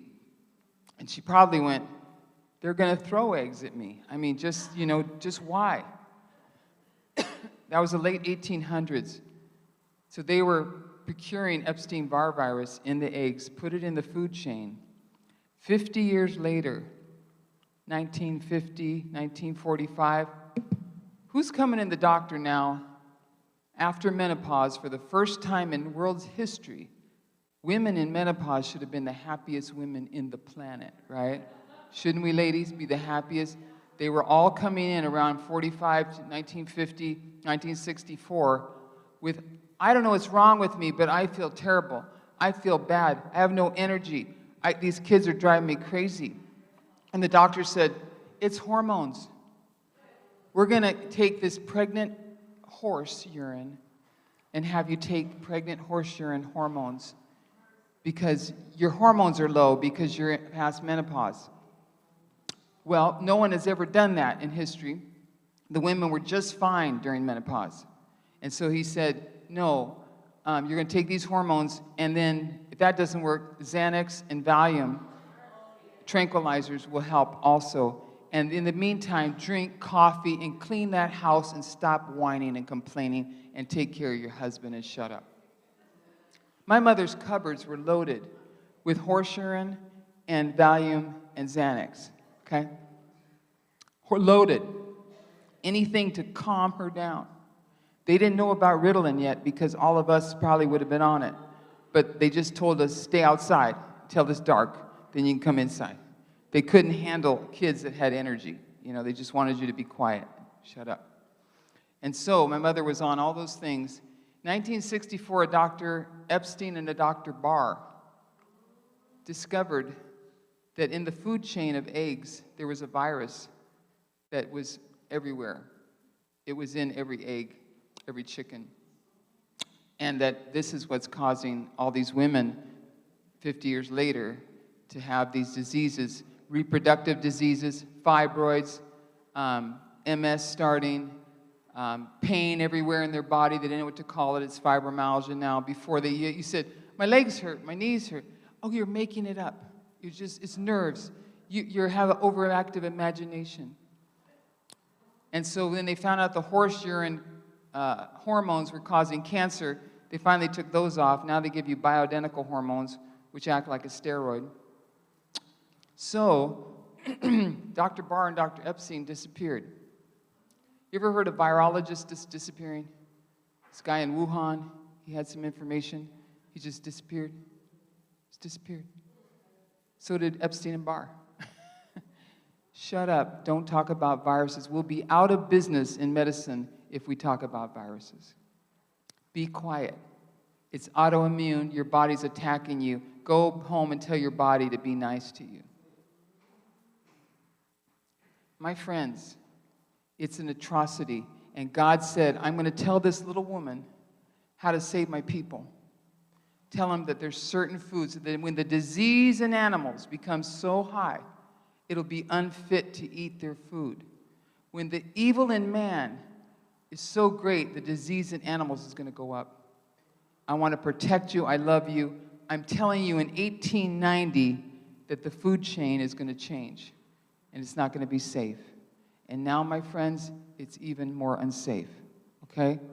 You can believe it if you want or not, but I've done a lot of research on this, and Ellen White was given these messages in the late 1800s, early 1900s, because God knew there's people out there trying to decrease the population, and while he's trying to keep, just like he was trying to keep the Messiah alive, people go, why did God kill so many people in the Old Testament? He's trying to keep that bloodline to get the Messiah here. You know what I mean? It's like, he's trying to keep us with the last day message for the world. The three angels' message for the world that God is being judged. They all think he's a mean old man ready to kill you for everything. God is love. And he's been wrongly judged, and he put the Adventist church on the map to tell the truth about a God who loves them and a way to stay healthy when the food is going to be completely corrupted, and how to remember the Sabbath day and keep it holy. So, my friends, we are given a message. We've failed. F. And now other people in the world are bringing the health message to the world. We're going to be judged because we didn't want to believe the truth. We have so much unbelief, just like the Israelites, that we can't, not safe to go in the promised land yet. So your diet and lifestyle assist in reducing Epstein-Barr virus. Viruses love sugar. Viruses love gluten. Why is that? Gluten has a type of starch that feeds the viruses and bacteria, toxins, radiation. Radiation toxicity from airplanes in the sky. Maybe you had to have it for cancer, whatever. You had a thyroid disease, you had to have radiation. Radiation in your body needs to be fed by foods, stress, lifestyle. So we don't need to feed it any more than we are, okay? So we have sugar is just depletes the white blood cells. Every teaspoon of sugar kills like, I forget how many, 15,000 white blood cells that can take a week to replace. My friends, you know, Dunkin' Donuts is not your friend, okay? Here's the do not eat list, okay? Take a picture. Do not eat list. Why? Why, Lynn? Why wheat? Wheat is sprayed with the highest amount of glyphosate in the United States. Wheat is picked before it's sprouted in the United States. You go to Italy, you can eat pizza over there and have no problem because it's not sprayed. They do not allow pesticides on their food in Europe. The European Union will not let you spray with pesticides. They will not allow GMOs in Europe. We allow genetically altered food in the United States. And so you go to Europe and you find out you could eat some of these foods that are here are a big no-no. Over there you can eat the pizza, or you can eat a lot of fruits and vegetables or things that you can't eat here because they're all sprayed here. They don't allow it over there. They say no, and we say go. You know what I mean? We're just like, if the government came up with it, then it must be okay. So wheat, MSG, monosodium glutamate. If you go to Hawaii and get a can of some tofu wrappers that got something on them, on the can it'll say monosodium glutamate. They use that ingredient to make it taste good, right? America, FDA changed it that in America, if it has MSG, you can call it natural flavor. Find one veggie food out there that doesn't say natural flavor. Find one. Find one protein drink, sports drink, whatever drink, that doesn't say natural flavor. Natural flavor is acting like MSG in your brain and killing neurons. Kills your children's neurons. Natural flavors, MSG. This one you're going to hate me for, but move on. MSG is in nutritional yeast. Get it over with it. Just cry. Get it out. If we didn't have a big container of nutritional yeast on Saturday night, our kids were like, how do you eat popcorn without nutritional yeast? How do I make veggie cheese without nutritional yeast? Well, guess what? It has an MSG effect on the brain. Some kids may not be affected, but I could see all the kids bouncing around a little taller and a little higher after all that popcorn and sprinkled on all the cheese Saturday nights, right? Pizzas. They got a little bit more bouncy. It has an MSG, a hyperactive effect on the brain, okay? It kills neurons, just like many of those Bragg's liquid amino has MSG. The coconut aminos has MSG. So you have to be careful when you're going to do that. Do it in small amounts. Have it on a birthday. Have it on Christmas something, but not every day, okay? What's the next one? Canola oil. Now, I'm going back to Canada this year. I'm surprised they brought me back for 10 days doing health talks. But canola oil is from Canada, okay? It was made for machinery. It was to keep a machine running hot. And you could put that oil in there and keep the machine. It wasn't made for human machines, okay? So canola oil causes tears in your arteries. It's very damaging. It's in every dressing at Trader Joe's. I've written them letters with research articles. This is what's in it. Can't you use a different oil in a dressing and save your children's brains? Everybody's got canola oil in it. Canola oil is damaged. It's made from a word called rapeseed. Now, rape alone should want to keep you away from it, but some people don't know that it's called rapeseed. And so we should avoid canola oil. Go to Olive Garden. I just like a nice pasta with lots of veggies, broccoli, mushrooms, garlic, not too much pasta. Stir fry that and put some marinara on it. What kind of oil do you use, sir? Canola oil at Olive Garden? Okay. I'll have to think about that. All right. Be careful. Every restaurant is using canola oil because it's cheap and they say it's not a trans fat. It's a trans fat. It changes the fat from a C to a trans fat, okay? Artificial flavors are damaging. Gluten feeds viruses, bacteria, heavy metals, radiation. Citric acid is a preservative made from hydrogenated corn. That's GMO. So be very careful. And then the cans of artichoke hearts, wash them really good with hot water and get that citric acid washed off, okay? It's a preservative. Soy, if you have a chronic illness, just bring the soy down because soy, high fat, feeds the viruses, okay? So if you have a chronic illness and you're really not feeling well, bring the soy tofu stuff down. It's high in fat and it's high protein. High protein, high fat feeds the viruses and bacteria and heavy metals. If you're not sick, you could probably eat anything you want, but I don't meet those people. Everybody I know has little something going on. And so we need to try to bring that down, okay? You're going to get enough soy going to any potluck, going to restaurants, vegan restaurants, all these places. You're going to get that stuff. But if you're dealing with a chronic illness and you want relief of pain and everything, bring the soy tofu stuff down. Apple cider vinegar. Now, if you take a pickle and you put it in vinegar, You take a cucumber, you put it in vinegar, what do you get? Do you get a cucumber back? You get a pickle. If you put vinegar in your organs, you get pickled organs, okay? Not rocket science, okay? Vinegar is pure acid, poisons your organs, poisons your tissues. The body wants to expel it. The body has to push that acid out by bringing up the pH from back to 7.5 from maybe a -1 by taking the minerals out of your bones. The calcium, the phosphorus, the potassium, all the alkaline minerals have to come from your bones to wash that acid out. Very dangerous. Caffeine is also poison. It's the highest acidic food you can put in your body. If you need a coffee substitute, call me. I'll share some things with you. In fact, I have a paper up here I'm going to pass around that if you want to put your email on there and a phone number and you want more information, I'd be glad to email it to you. I'm just not going to make a lot of copies and waste and fill the landfill up. So I have a handout for you, and I also have a paper. If you want more information, you can give me an email and a phone number. When I email you, I'll text you and say I've emailed so it doesn't go to spam.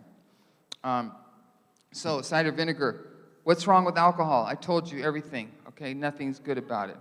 Processed beet sugar is from GMO beets. It's just toxic. You can have good beets that are organic and stuff like that, but processed beet sugar is not. Farm fish, anybody ever gone to one of those farm fish places? What do they feed them? It ain't broccoli. It ain't carrots. They're feeding them dead chicken heads, stuff like that. Oh yeah, my son-in-law is in Maine, and he had to go get farm fish.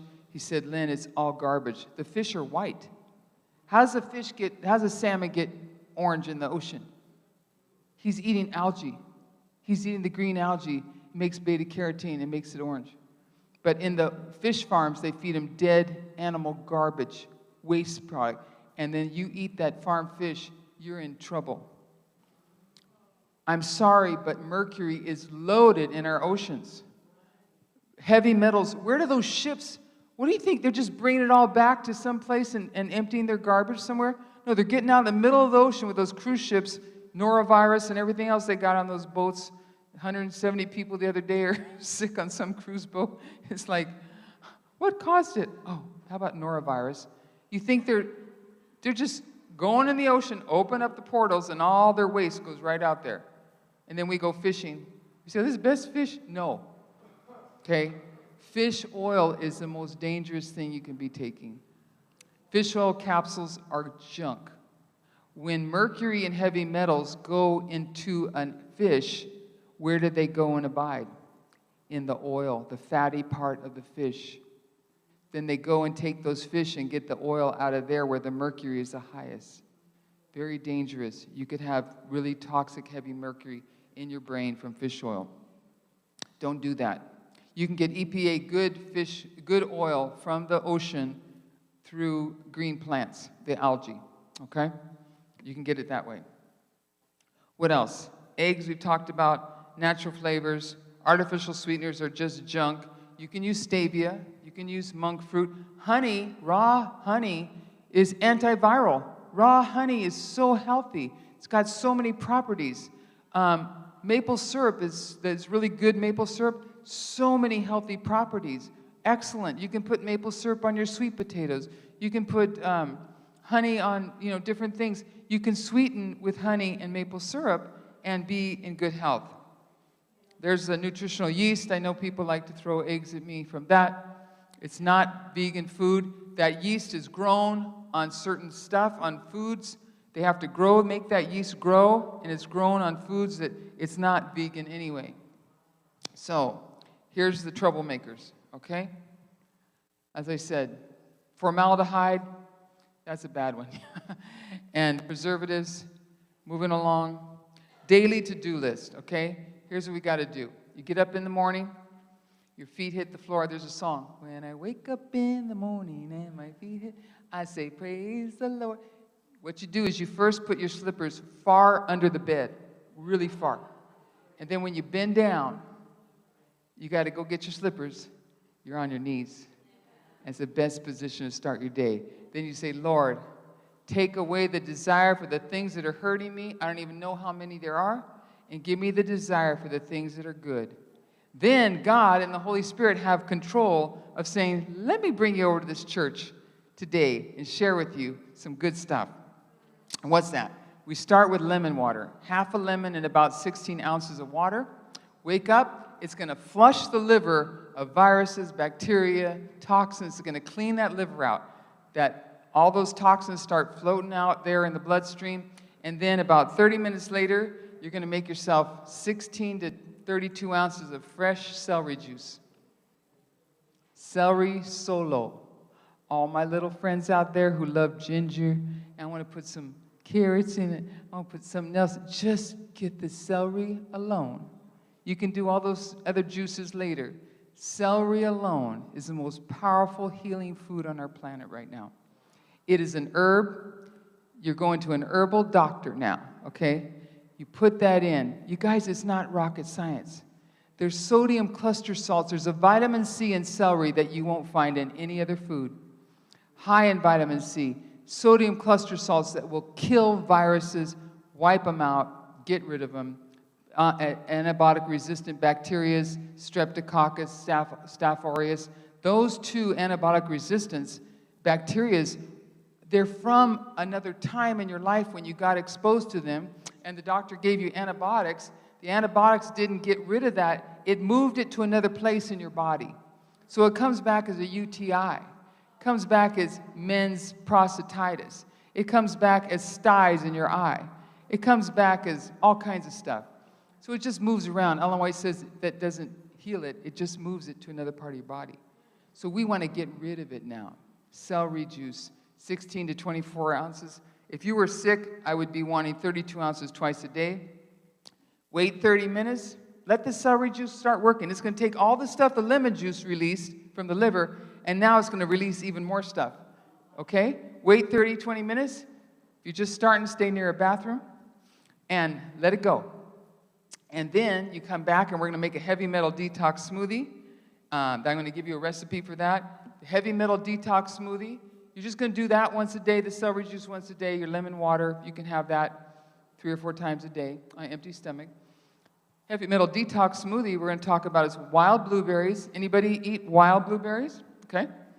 They're not the cultivated blueberry. They say W-I-L-D on the frozen package. Okay, really, I'm telling you. A regular blueberry has about 1% power. One wild blueberry has 1,000 times more power than a cultivated blueberry. It's the most powerful antioxidant on the planet. Celery is the most powerful electrolyte herb on the planet. And they're still available. And we can buy things, and we can do that. I go to Costco, and they go, oh, no, she's back. Because I got a refrigerator outside in 120 degrees in Arizona, and I put in a whole week of celery. Each bag at Costco, organic, makes 32 ounces. Michael gets 32 ounces, I get 32 ounces. And they see me going, she's going to take all the celery again. And I said, I have a very big restaurant, and they just love it. And so be quiet.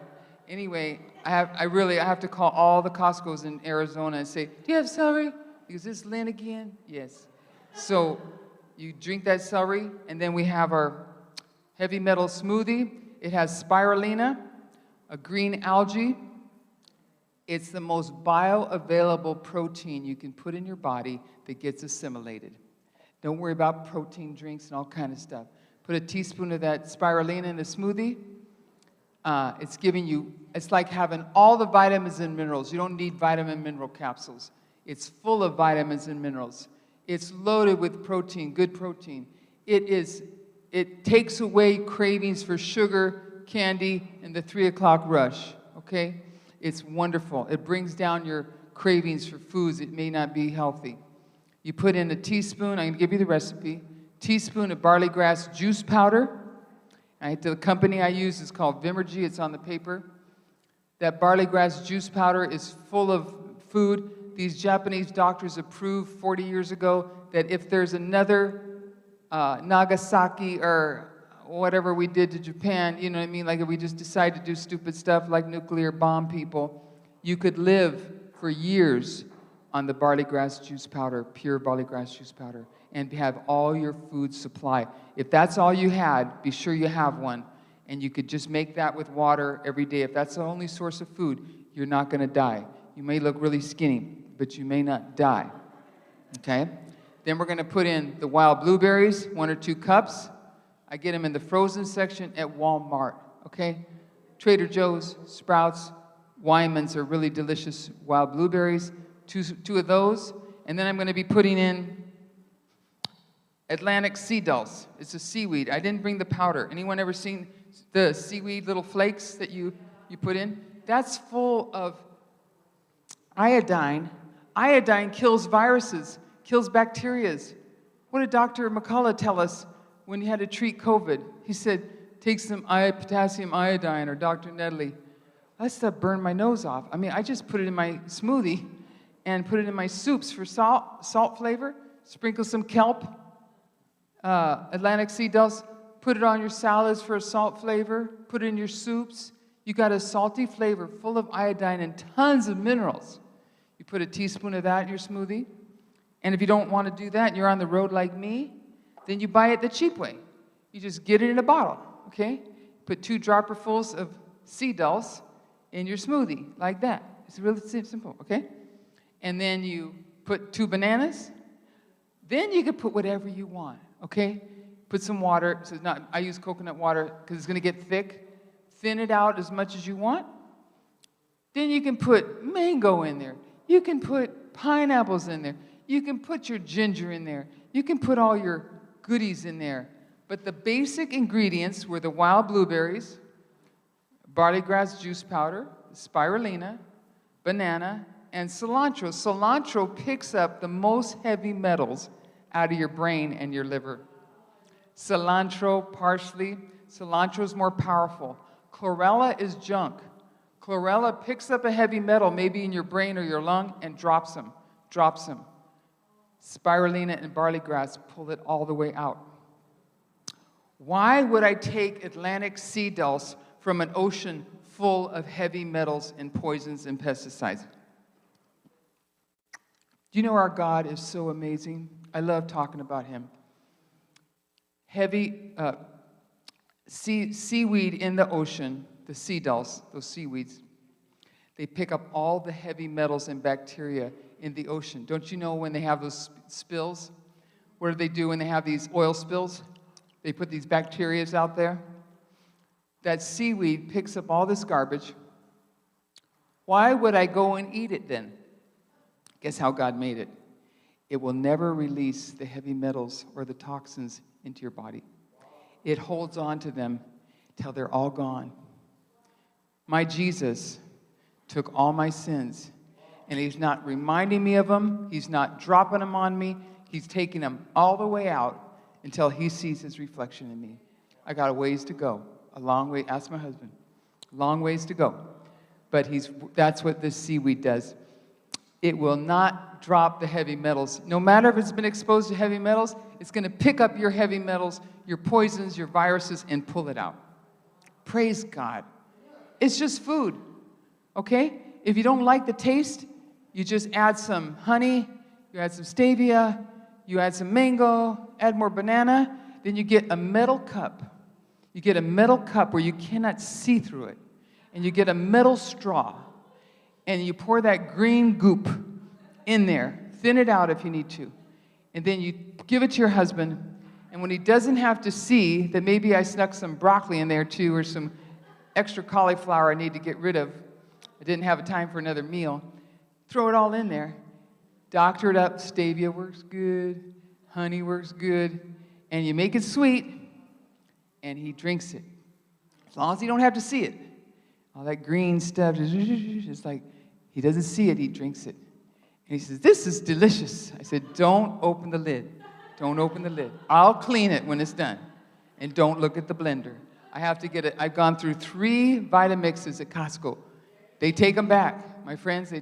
Dates are super healing, friends. Dates are super healing. Aloe vera is super healing. You can put it all in these smoothies. Just sometimes you got to stay near a bathroom if you're just beginning, if you're just in the beginning stage, okay? So back to, okay, so we went everything, eat a lot more raw food that's organic, okay? My food went way down because once it had to be organic, I just pick, the spinach, or I don't have to pick 8 million things like I used to. And I don't have to juice like I used to. I used to have to juice the whole food store. It was exhausting. I just juice the celery. Did I make the smoothie? We're done. I'm so full, I'm done. He now wants oatmeal and fruit for breakfast. It's like, where are you putting that stuff, okay? And he wants food. That's fine. Then go have your breakfast. Try to make it alkaline. Millet is a wonderful grain. It's the most healing grain. Millet, anyone ever eaten millet? Millet is super healing grain.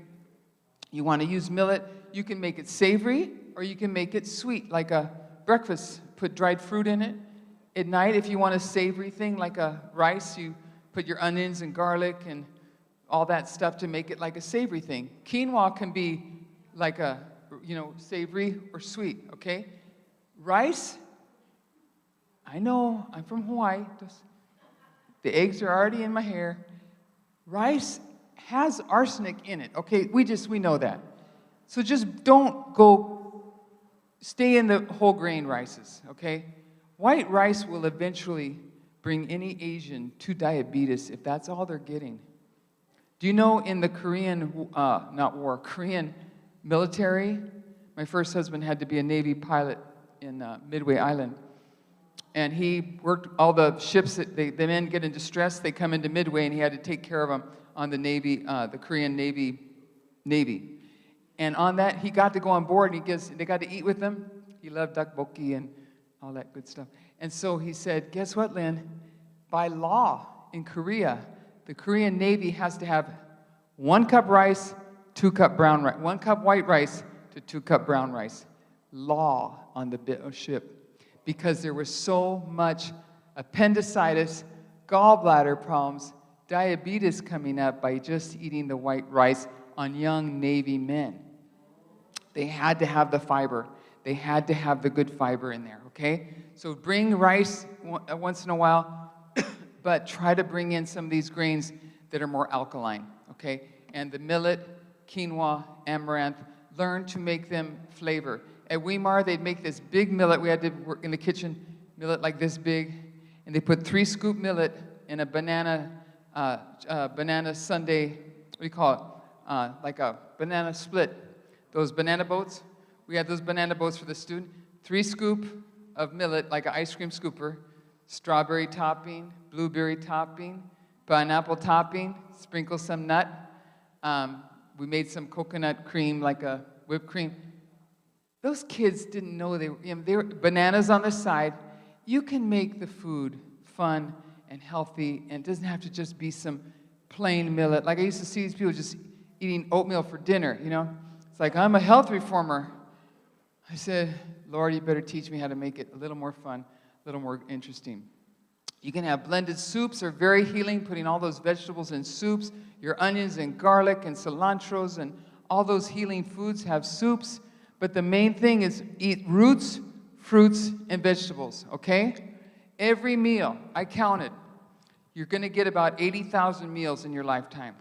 How many? Anybody? I'm getting close to the 80,000. I used to eat a lot more extra.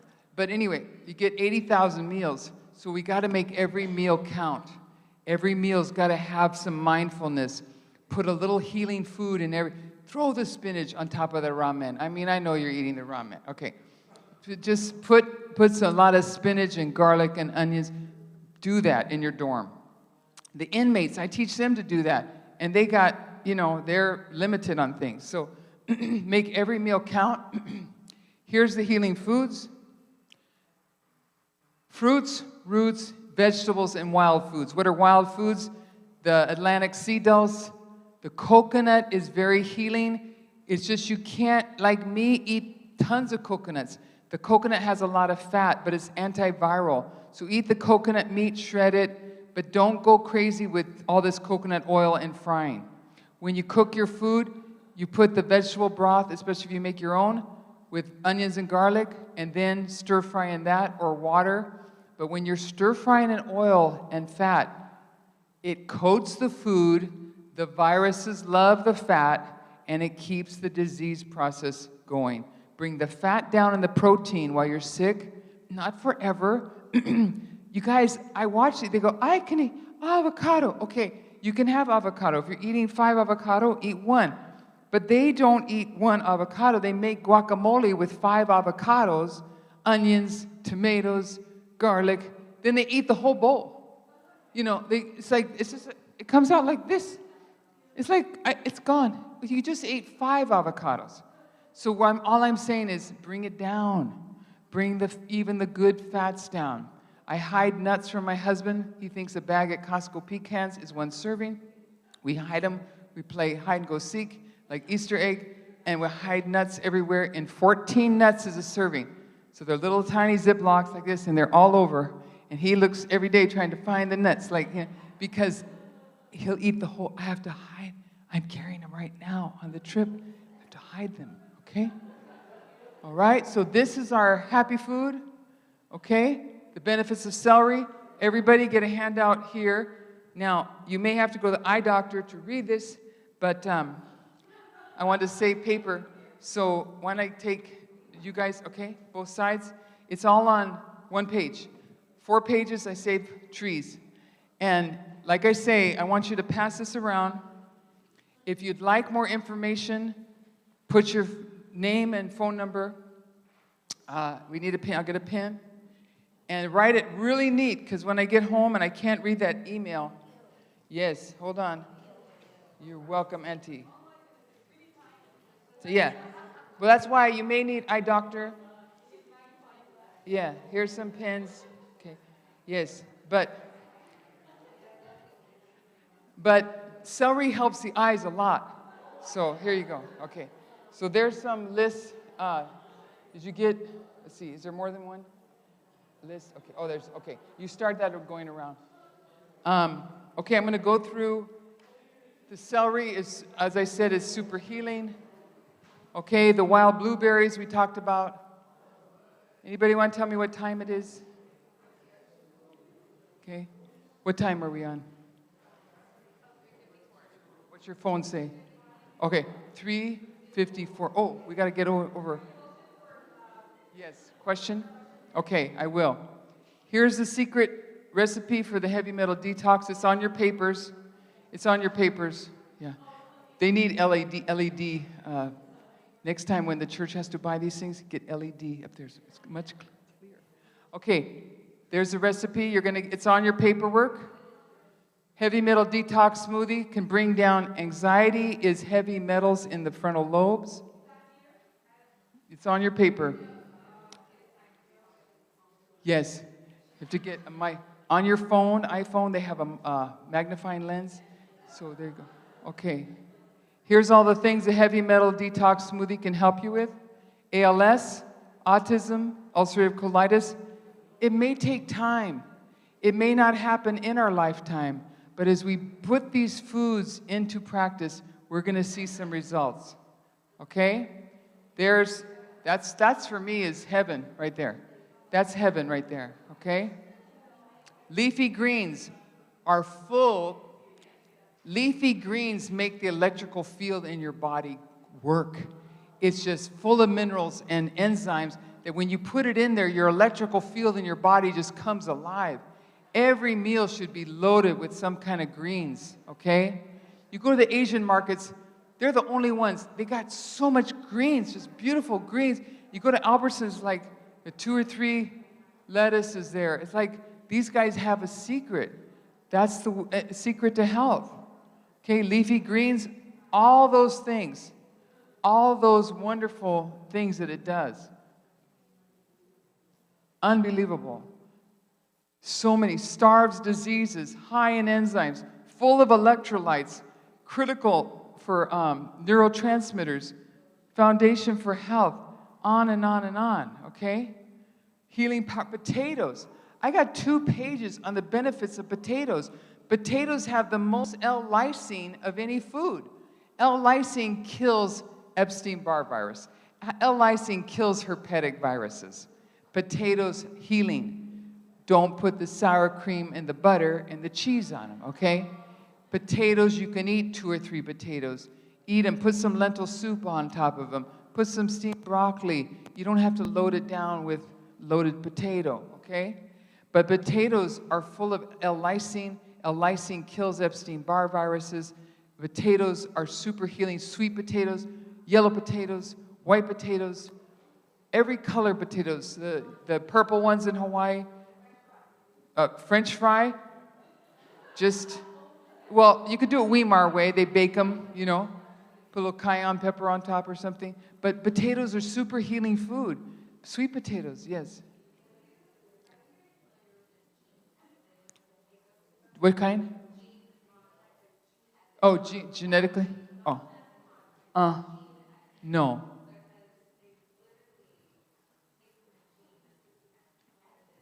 Oh. Oh. Oh, yeah, organic, yeah.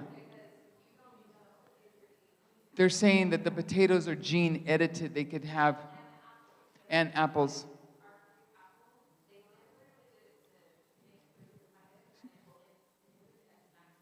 Yes. Well, don't buy that electric car. Buy organic fruits and vegetables, okay? Electric car may burn your house up. You don't need that car, okay? Just spend that money on organic fruits and vegetables. Okay, I'm gonna move on quickly and close up here. These are some of the foods that are super healing for Epstein-Barr. Papaya, asparagus decreases radiation in your body. If you went through chemos and radiation for cancers and stuff, asparagus, Jerusalem artichokes bring radiation toxicity down. Raspberries, ginger, parsley, all these good things. Healing foods, there's so many. I'm going to close right now with some supplements. And you don't have to buy any of them. But I just want to share with you some of the supplements I use to kill virus, to keep the immune system strong. I'm in a different church, planes, trains, automobiles. I have to stay well. And we have never had the COV, we haven't had that yet. But we use a lot of stuff. So in the morning, after all those potions I told you about, I just put a little coconut water or regular water in a cup. I have, you know those little bottles of smoothies are like this size? I have 2 weeks, okay? I have 10 days, so I have 20 of those bottles.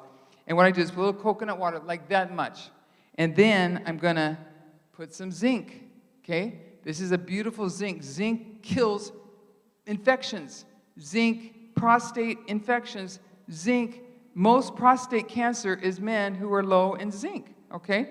I use this zinc. It's beautiful. It's by Vimergy. None of these tinctures by Vimergy, Vimergy, none of them use alcohol to preserve a tincture. Once alcohol is in your herbs, it kills the herb, okay? It's the only company that doesn't. Cat's claw is a natural antibiotic. You could use it every day. It'll never become resistant. Cat's claw kills viruses, bacteria. It boosts the immune system. It'll never become resistant. It's a beautiful herb. It's a liquid. Tastes good. They use a flax glycerin, in case you're allergic to flax, as a preservative in here, okay? Golden seal, super antiviral. Prostate problems.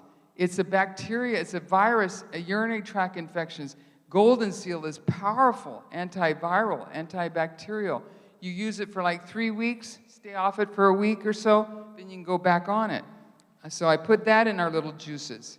Mullein is a lung cleaner. Mullein is, I've had older people with pneumonias, and they start this for like 3 or 4 days, and they're just hacking up all this stuff. They say, how do you know I have pneumonia? I said, it's not rocket science. I can hear you a mile away walking. But anyway, I give them this mullein, and this lady is about 90. She goes, where did it go? Where did all that mucus go? I said, I don't want to know where it went, but it's gone, okay? It cleans the lungs, okay? That's all I need to know. It cleans the lungs. It's a lung supporter. Olive leaf, super antiviral, antifungal, antibacterial, very helpful, very powerful, and olive leaf, infections. You don't want to wait till you have something so you don't have anything in your home to take care of yourself. Nobody wants to come to your house when you got something, right? So just have your somethings in the house so when you're sick, you can stay isolated, leave the rest of us alone. All my friends called me during COVID. I got this portable steamer, far infrared, and I got all these little tonics and stuff and juicers and stuff. Lynn, I got COVID. I don't have any food. I don't have any vitamin C. I don't have any water. But you can come over and steam me, hot and cold shower me, massage me, and you can get exposed to it and bring some food along, and I'll just, and I'm like, how many times did I do that till I realize I'm just being played here? No, you know what I mean? I can't be bringing that back home. So no, you can buy your portable steamer on Amazon, $200, far infrared steamer, sweat, so you can sweat a far infrared sauna. You can sweat, it's portable, folds flat, you can carry it around like this. Okay, you can do hot and cold showers every day and keep your immune system strong. If you got a headache or congestion from some kind of bug, put your feet in some warm water, put some yellow mustard, not from the kind that goes on the hot dog, the yellow powdered mustard, okay? That goes in, just powdered mustard, put it in the water, get your feet in water, cool rag around your neck, put on some nice music, Michael Harris music, and sit there in about 20 minutes. All the blood and congestion in your nose and your throat is going to go right down through your feet. God is good. Amen? Okay, so have these things ahead of time. It doesn't matter. I just put a whole cup if I want. Whatever I got left. 2 tablespoons. Put Epstein salt in there, or you put whatever. Just, you gotta just get the blood congested here, down here, to your feet. And this lady in 18 whatever was, she wrote this whole book on hydrotherapy. They didn't like that either. But there's so much wisdom. There's so much wisdom out there. Spend some time reading those old books, okay? Ashwagandha. Everybody needs this. It's a huge stress world. Talk to your doctor, remember that?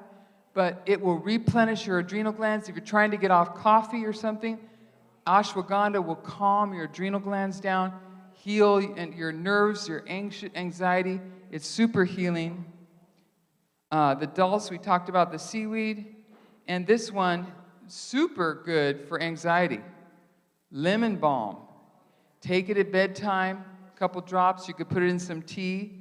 Lemon balm brings anxiety. During COVID, people were buying this off like crazy. I tell them about it. They could sleep, they could rest, their worries and their fears about everybody. Lemon balm is super nice and natural healing. Read about it. And this one is the best B12 for all us vegans. Everybody has low B12, vegan, non-vegan. The whole world's low in B12, okay? So B12 is made in the intrinsic factor in the ileum, but this is really for your nerves. It's super healing. It heals. Every viral problem is destroying our nervous system. Alzheimer's and all these diseases are going after the neurons and stuff.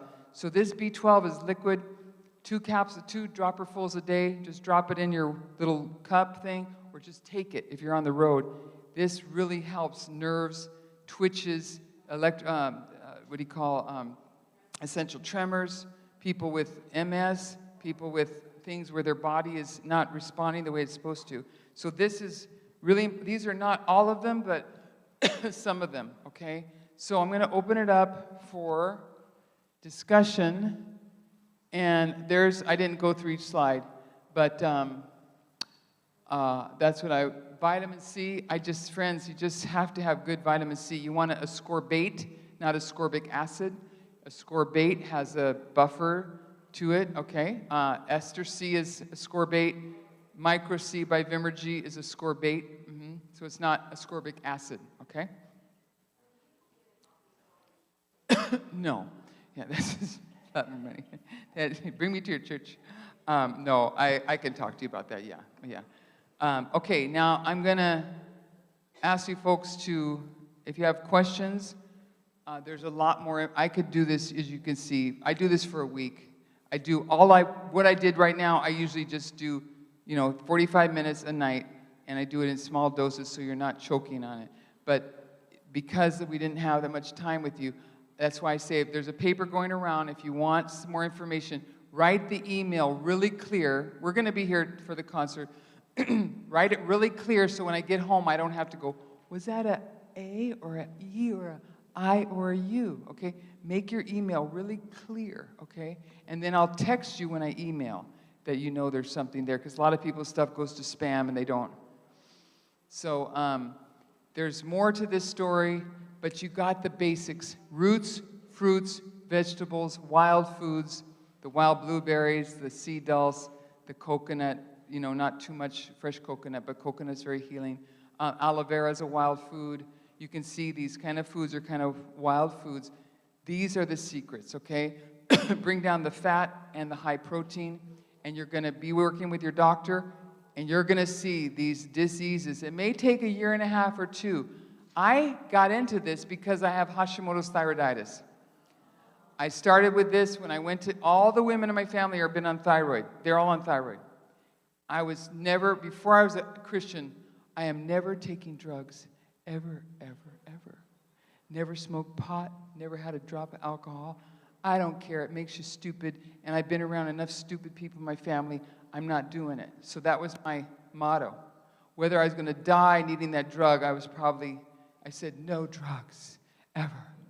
And so I went to the doctor for my first husband. She wanted to see him with his cancer, and she said, do you mind if I just check your thyroid?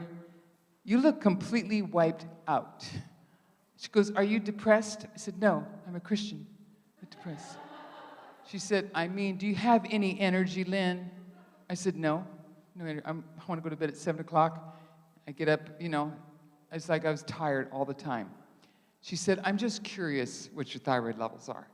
I said, everyone's on thyroid. I'm not taking some thyroid stuff. She goes, just let me do this test. It was a reflex test on my elbow, one of a kind thing this doctor made. She said, let me just do the reflex. Put the thing on, boing. She goes, the high is 11, the low would be 0. You don't have a thyroid problem. 11 would be the highest. Mine was 300. She goes, you're taking some thyroid right now. She threw it in there, and I woke up. Wow, my brain was clear. I was eating this vegan food because if I didn't eat clean food, I was asleep in 2 minutes. And she gave me thyroid. I was like, whoa, let's go clean the house, wash the car, and clean the whole hospital I'm in here. And so she said, Lynn, you need thyroid. Okay, I'll take thyroid. But what's making my thyroid not work? Blah, blah, blah, no answer. Lynn, I'm going to do a thyroid ultrasound. You have 1 or 2 nodules on your thyroid.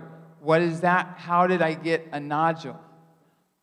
I don't know, but you have the nodule. We got to look and see if they're soft or rugged or, you know, if they're jagged, and if they are bad, we could have to biopsy them. Or I said, why? It's going on. 7 years on thyroid medication. Things were not getting better. More nodules, more nodules, more nodules. I said, I'm taking the medication. She said, doesn't matter. Your thyroid levels are all normal now. I still feel like garbage can. Now I'm up to 8 nodules. By 2017, I had 16 nodules here. The research in Europe told me it's Epstein-Barr virus. The virus goes to your thyroid in stage 3. It puts calcium nodules around the virus, trying to stop the virus from drilling holes in your thyroid. It's not stopping it. So, I got 16 nodules. Doctor, what do I got? Do with 16 nodules. They're all soft, they're all round, they're not jagged. We don't have to do a biopsy. I want them gone. I want them gone. She goes, we just, didn't know what to do. Research in Europe said that it's Epstein-Barr virus. Epstein-Barr virus can't stand fruits, roots, and vegetables. Celery juice especially. And so in 2017, I went on this program, celery juice, heavy metal detox. Didn't tell anybody what I'm doing. Don't do what I do. The doctor didn't want to change my meds. I did. But anyway, so the thing was, in a year and a half, I went back. I had about 12 nodules. I make her do an ultrasound every year. 12 nodules.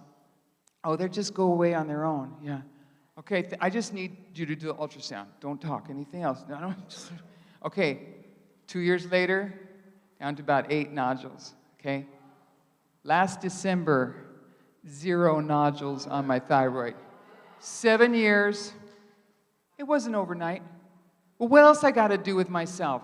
Take medication the rest of my life and feel terrible and want to go to sleep at 7 o'clock at night and make everybody who's irritating me, but I'm a Christian, I can't be irritated. So guess what? 7 years. Then I said, you might as well look around some other places down there, see what else is going on, because all these women have fibroids, right? Lynn, I never met a woman almost 70 years old with no fibroids. What are you doing? I can't tell you because you won't believe me, but just keep doing some pictures and we'll be fine. Friends, I am so grateful to God. If it doesn't help anyone else, it's helped me. And I don't prescribe anything. Thank you, sweetheart. Anyone else need this list? Okay. I'm not prescribing you what to do. I'm not telling you to change anything. Start just thinking about God's original designed food. And if you don't like it, in just a few weeks and months, the taste buds will change. At Weimar, it's the 10-day plan. See, when the patients came, I had to work with the patients. Now, the students get all this fat, almond butter, peanut butter, avocados, fat, and the patients in my day had no fat added to their food. It was all plant-based, oil-free, all they wanted to eat. And they kept looking over on the student side going, we want that. I said, you're getting this. And so when I did that, I realized the answer, why can New Start charge you $10,000 and get results on everybody? Cancer, thyroid problems, hepatitis, they get results because when you bring the fat and the high protein down, the liver releases all this garbage. And everybody's got to get results. Otherwise, they're going to scream. So the first 10 days, this is the worst food we've ever eaten. Give us our money back. We say, just tie them up in the room for 10 days. Keep feeding them, and they'll keep going. In 10 days, your taste buds completely change. God told Daniel, just trust me for 10 days. And so then, in 10 days, I go, finally, you got a new chef. Yes, thank you. And you got a new taste buds, right? And so give yourself time. Don't doctor up if you just can't get the celery down. My friend could not get the cilantro down. You know why he couldn't get the cilantro down? He had so many heavy metals in his body that when he ate cilantro, he tasted metal. Guess what? In a year, he says, cilantro is my favorite food. I put it on everything now because he got the metals out. He was a big gardener, always putting pesticides on everything, okay? So when the liver has mercury, aluminum, and pesticides, the liver is not strong enough it's going to break down. You might get arthritis, you may have something else. Everyone has their different thing, okay? But don't worry. God can reverse and give you a new start, a new beginning, but he does it in a slow, timely way. Yes, he could heal you like that, but that may not change your taste buds like that. Over time, your taste buds will change, your desire will change, and you'll fall in love with Jesus more and more every day. I'm going to pray, and then we can pass the thing for questions. If people need to go to the bathroom, we need to let them do that before Michael starts. So, Father in heaven, I just thank you so much because you are an awesome God. You're the God of all creation. Lord, you're the God who knew what man was going to do to each other. The evil was going to increase. The love of God was going to wax cold. And we'd be creating food that is monster food, Frankenstein food, and it's not even fit for our children. And we're putting it in our schools and where our kids are. Lord, in the name of Jesus, forgive us. Forgive America for what they've done to their children, the educational system, all the garbage being taught. Father, please come back and change our hearts, change our minds, give us the desire for what you first created us in the garden. You created us in the image of God, and it's been stolen. And Father, I pray that through food and these things, it's the right arm of the gospel. When you feel better, you want to help other people feel better. I pray any person in here, every family member, every loved one who's hurting and grieving and lost loved ones and has sickness among them, Lord, in the name of Jesus, please bring them the wisdom they need to be able to figure out what you want them to do. Lead them in the best pathway of their life and heal them in Jesus' name. Amen. Okay, I'm going to pass the mic. Okay.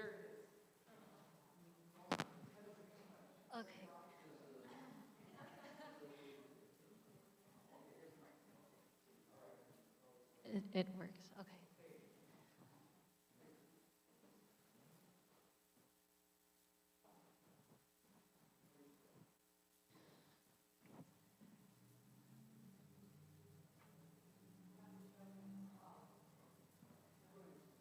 So I'm vegan and my boyfriend's a huge meat eater. I showed him Game Changers and he wanted to try the vegan diet.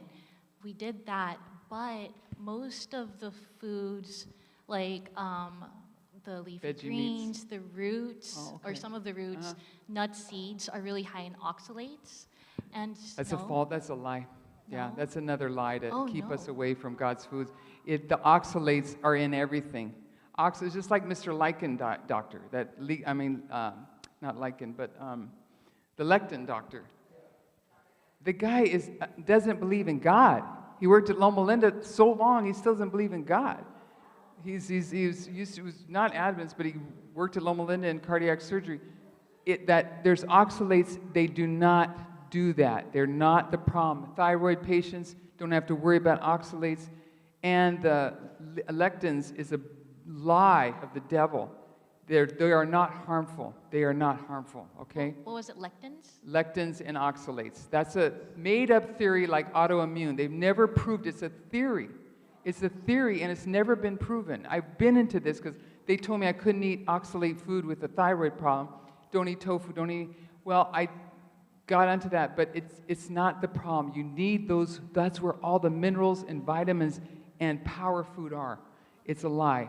It's a theory. Just follow-up question really quick. Go Is ahead. that similar to like how people will usually say like nowadays they say vegetables are bad because of defense chemicals, but it's like hormesis? Is that kind of a similar? Yeah, it's that you have to try to get as much pesticide-free as well as you can, but they even spray organic food with, like a nicotine thing, but it's like you got to wash it and do what you can, but the oxalate theory is a theory. Lectin theory is a theory. If you're going to have a boyfriend loves to eat meat, they have these wonderful life insurance policies, and you get it. Just pay it, and you'll be. If something happens to him, you will not be hurting. You'll have a good income for a little longer. That's what My son-in-law, we paid his life insurance for years because he ate meat when my daughter was going to be broke if he died, and so I figured we just pay the policy. And the bugger with diabetes and everything else, at least we have, for her, she'll be okay. He wouldn't buy it, we pay for it. So you can do that. Okay, any other question? Okay, you can always call me too. That's my, when I email if you. Okay, go ahead.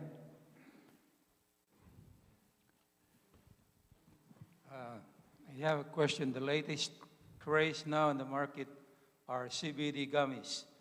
Can you tell? CBD? CBD It's gummies. poison. It's completely poison. Everything about marijuana is a poison of the devil. Everything. Edibles are the highest incidence of schizophrenia, psychosis is in people that are having marijuana edibles for at least 9 years. The sooner they started, you'll find the psychosis will start sooner. And they come and say, oh, my son he's walking around naked or doing this. I said, how old is he? 25. What's his drug of choice? Marijuana or CBD or blah, blah, blah. CBD, edibles, blah, blah, blah. Look at Colorado. They get the highest incidence of schizophrenia, psychosis in kids in Colorado. They've been letting that stuff be legal. Because it's legal doesn't mean it's safe from God. Alcohol's legal. Pharmacy medications are legal. Cigarettes are legal. They do nothing for you. It is so poisonous. The Lancet put out in 2014 all the adverse effects of using marijuana. And I'm telling you, I have 80-year-olds calling me. My husband's walking around naked. He's taking CBD stuff for his glaucoma, and now he thinks he's Jesus. And I'm like, get him off of it. They're innocent, beautiful Christians taking CBD for pain, and I'm not denying that. Maybe it's the last breath of my husband. If he demanded it or something, for cancer, I may have given it to him if he had to, but instead I just had to turn him every 5 minutes for pain, which takes time. But he endured it. We didn't go into a poison like that. And he wanted to be alert, so he didn't want any pain pills, which would have been helpful to me. But anyway. Lynn, I have a question. Yes. Some are interested on those droppers. Yes. Do you have a list of those, or where on can their we find them? website, vimergy.com. I think it's on the paper. V-I-M. V is in Victor. I-M-E-R-G-Y. Vimergy. And .com. That you can read each one. You could read about each one on there. And then God will kind of tell you which ones might be, I can help my immune system with the time I have and the money I have, which ones might be good for my immune system. Yes. Okay. Over here. Thank you, Zir. Is it, usually for non-organic vegetable, is it safe to soak it a little bit with salt and vinegar? I wouldn't use the vinegar. They have things now, food washes and stuff. They have a little thing on Amazon, which is like an electric pulsing thing that pulls out pesticides and stuff. But I'm not putting vinegar because I know I'm going to eat that stuff, and I don't want it's going to be inside the foliage. Even the one with the mother? The mother or the father or the baby.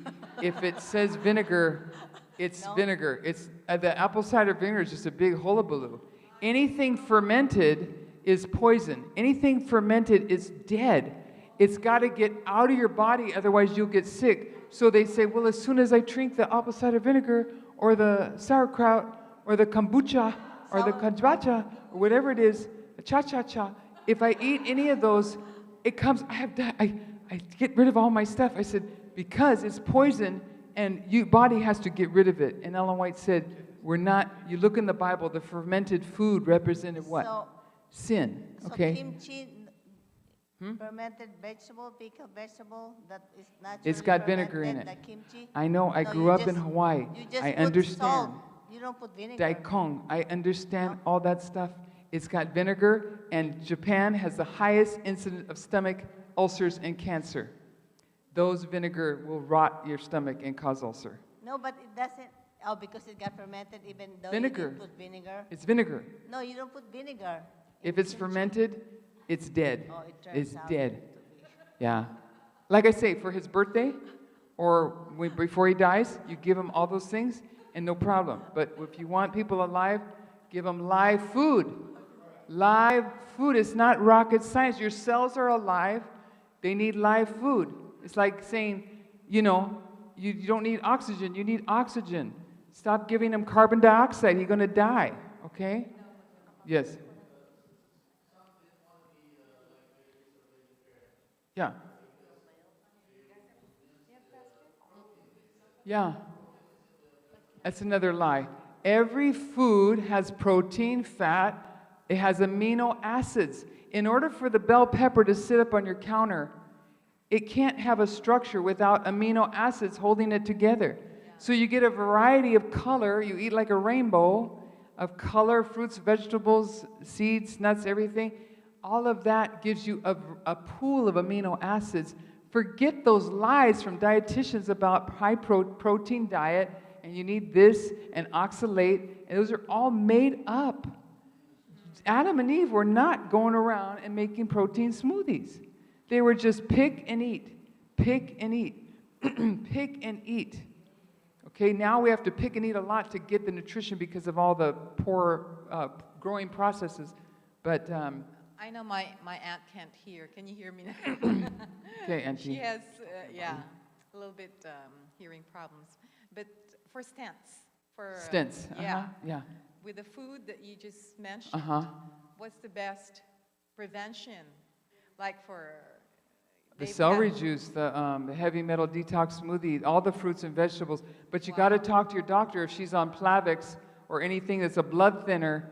We don't want to make it any thinner. Garlic can make it thinner. And remember, we talked to our doctor before we change anything. Once you're on medication, you're in a whole new ballpark. Most of the time, I have to figure out which medication is causing all their side effect because they're saying I have this disease. No, that disease didn't come till you had to take all this stuff. Now we got to figure out how to live with the medication and natural food. And you're in a whole new ballpark that I am not licensed, I am not paid, I have doctors, naturopathic doctor, most wonderful Adventist naturopathic doctor, Dr. John St. Rose from St. Lucia Islands. He's the smartest from Huntsville, went to Oakwood. He's the smartest Adventist doctor I've ever met. He's a naturopathic MD in Scottsdale. I trust him with my life, and he is smart, and he will help you. That's not my ballpark. When I hear you tell me all those medications, talk to Dr. John, goodbye. I cannot get involved, it's too complicated. And he will take the risk and figure it out. My girlfriend had tumors all through her stomach. Dr. Nedley said to get a Whipple procedure, take out all those organs. I said, wait on that, let's go see Dr. John. And Dr. John put her on a program. About a year and a half later, she calls me because her sister can't find housing in Prescott. I said, don't you have cancer? What happened to that? What happened to that story? Oh, it's all gone. Didn't I call you? Didn't I call you and thank you? Like, hello? I was like, hello? All those tumors are gone? Yeah, they're all gone. What did you do? Just a few things. I'm telling you, folks, God wants to hear thank you. He wants to hear praise to God. Stop worrying about if your sister can't find a house in a trailer park. Start praising God for your healing. You're around and you can call and help her now. My friends, I get calls from people that suck up all your time to help them, and there's never call back to say, praise God, look what he did for me. Amen? Okay, we're going to put this away. Phone, help her with that one. Yes, don't drink it. Because I do have acid reflux. Yeah. And I read about apples, so it's a no? It causes acid reflux. It's leaching all the calcium out of your bones to bring down the pH is so low. It's it's pulling the calcium out of your bones to neutralize it and bring your pH back up to 7.5. It's poison. This mother, father, I don't care, you guys, just let the baby go, okay? Just, if it's fermented, it's poison. And if you are perfectly healthy, you can eat horses, pigs, I don't care what you eat. If you're really well and you're burning that stuff off like a farmer would, 10 pieces of bacon, 8 eggs, they go out and work 14 hours before there were combines, and they worked it out. We are not. We're sitting in front of some kind of a screen the whole day, and our blood is not circulating, our lymph system is not circulating, our lymphatic highway is full of toxins. We don't even want to walk because the air is so polluted. I mean, it's just getting to the point where we're almost leaving here. God said, all the seasons will continue until I come. Don't worry about the green people, okay? It's a big lie, okay? Before, they were worried about when Noah said, we're going to have rain. All the green people, the planet people said, the climate will never change. Nothing will ever happen. We've never heard of rain in our life. Believe the climate people. And then guess what? The climate changed, okay? Now they're telling us, the climate's changing. We better do something about it. God said in my springtime and harvest, summer and winter, it's going to continue on until I come. Forget that lie. That's a controversy, okay? Just stay in your lane. Share the good news. If someone's sick, you can share what you know. You can forward them to me. I'll forward them to John. And we'll get back in our lane and tell people how much God loves them and God cares about them and he wants to transform their lives. One last question. Okay, $5. How about the use of essential oils? What, essential oils? Essential yes. oils for pain. How do you do them? On the rub them? Yeah. That's fine. Be sure they're essential. With pure. Pure also, okay. frankincense, myrrh, I don't recommend the diffuser running all day. Oh. Once that oil is gone in about less than 5 minutes, you're just diffusing water through your whole house, causing mold to build up on your couches and everything. The oil is gone in about 3 minutes, okay? So do that quickly, diffuse the oil in the house, turn it off, otherwise you're diffusing water, spraying all your couch, and you're going to have mold all over your nice I use diffuser all day at my office. So. Okay, yeah. Yeah. Be You careful. believe You can this get a stuff. mold. You can get mold in your lungs and stuff like that. So okay. So diffusers are a great thing. Moderation. Be sure it's got the good pure oil. Turn it off once it's done. Okay. Okay. Okay. $10. Okay. The nutritional yeast and liquid aminos, you said it's MSG. It even if has doesn't MSG have effect. MSG No, effect. it has, it's, the way it's made, it releases an MSG effect to the neurons of the brain. It could kill the neurons, cause hyperactivity, and cause brain problems, okay? If you're sensitive to hyperactivity, ADHD, ADD, all that's DDDs, if you have those kind of things, it can increase the effect of it. You know, we had it without those things, so we didn't need any more extra. Our parents, like I said, Velcroed us to the trees outside until it's dark, and then they let you back in, you know, and hopefully you went to sleep. So, Can you suggest alternatives for especially like the nutritional yeast? well, cayenne, herbs, fresh herbs and things, your onions, your garlic, you want flavor is what you're trying to get, right?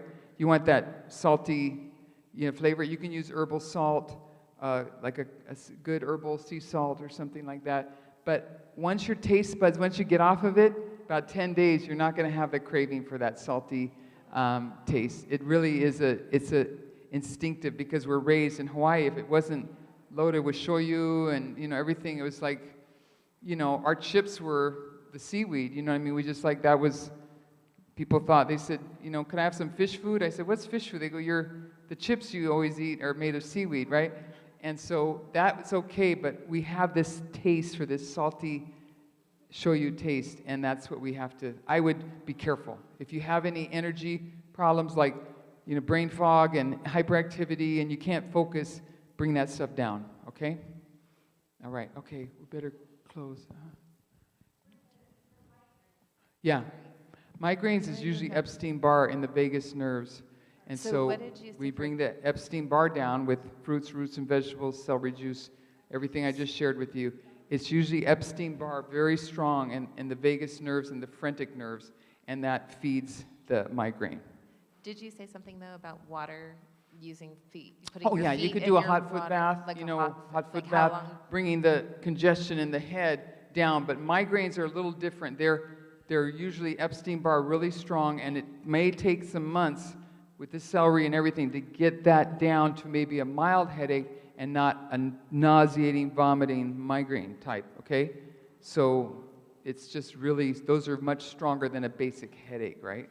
Okay, because I have 3 family members with like strong Yes. migraines every day. That I believe is a mixture of shingles and Epstein-Barr, and why don't we just try to not feed it? Most of them are eating tons of eggs, tons of cheese, tons of milk, very dehydrated, and the things that are causing it to go. But I got to stop because my husband's going to start, and we can always contact me. I'll have my cards in the back there. You guys are welcome to call or text me, and we can talk another time, okay? Okay, get a little break and come back, okay? We're going to end the music on a beautiful day with music, okay?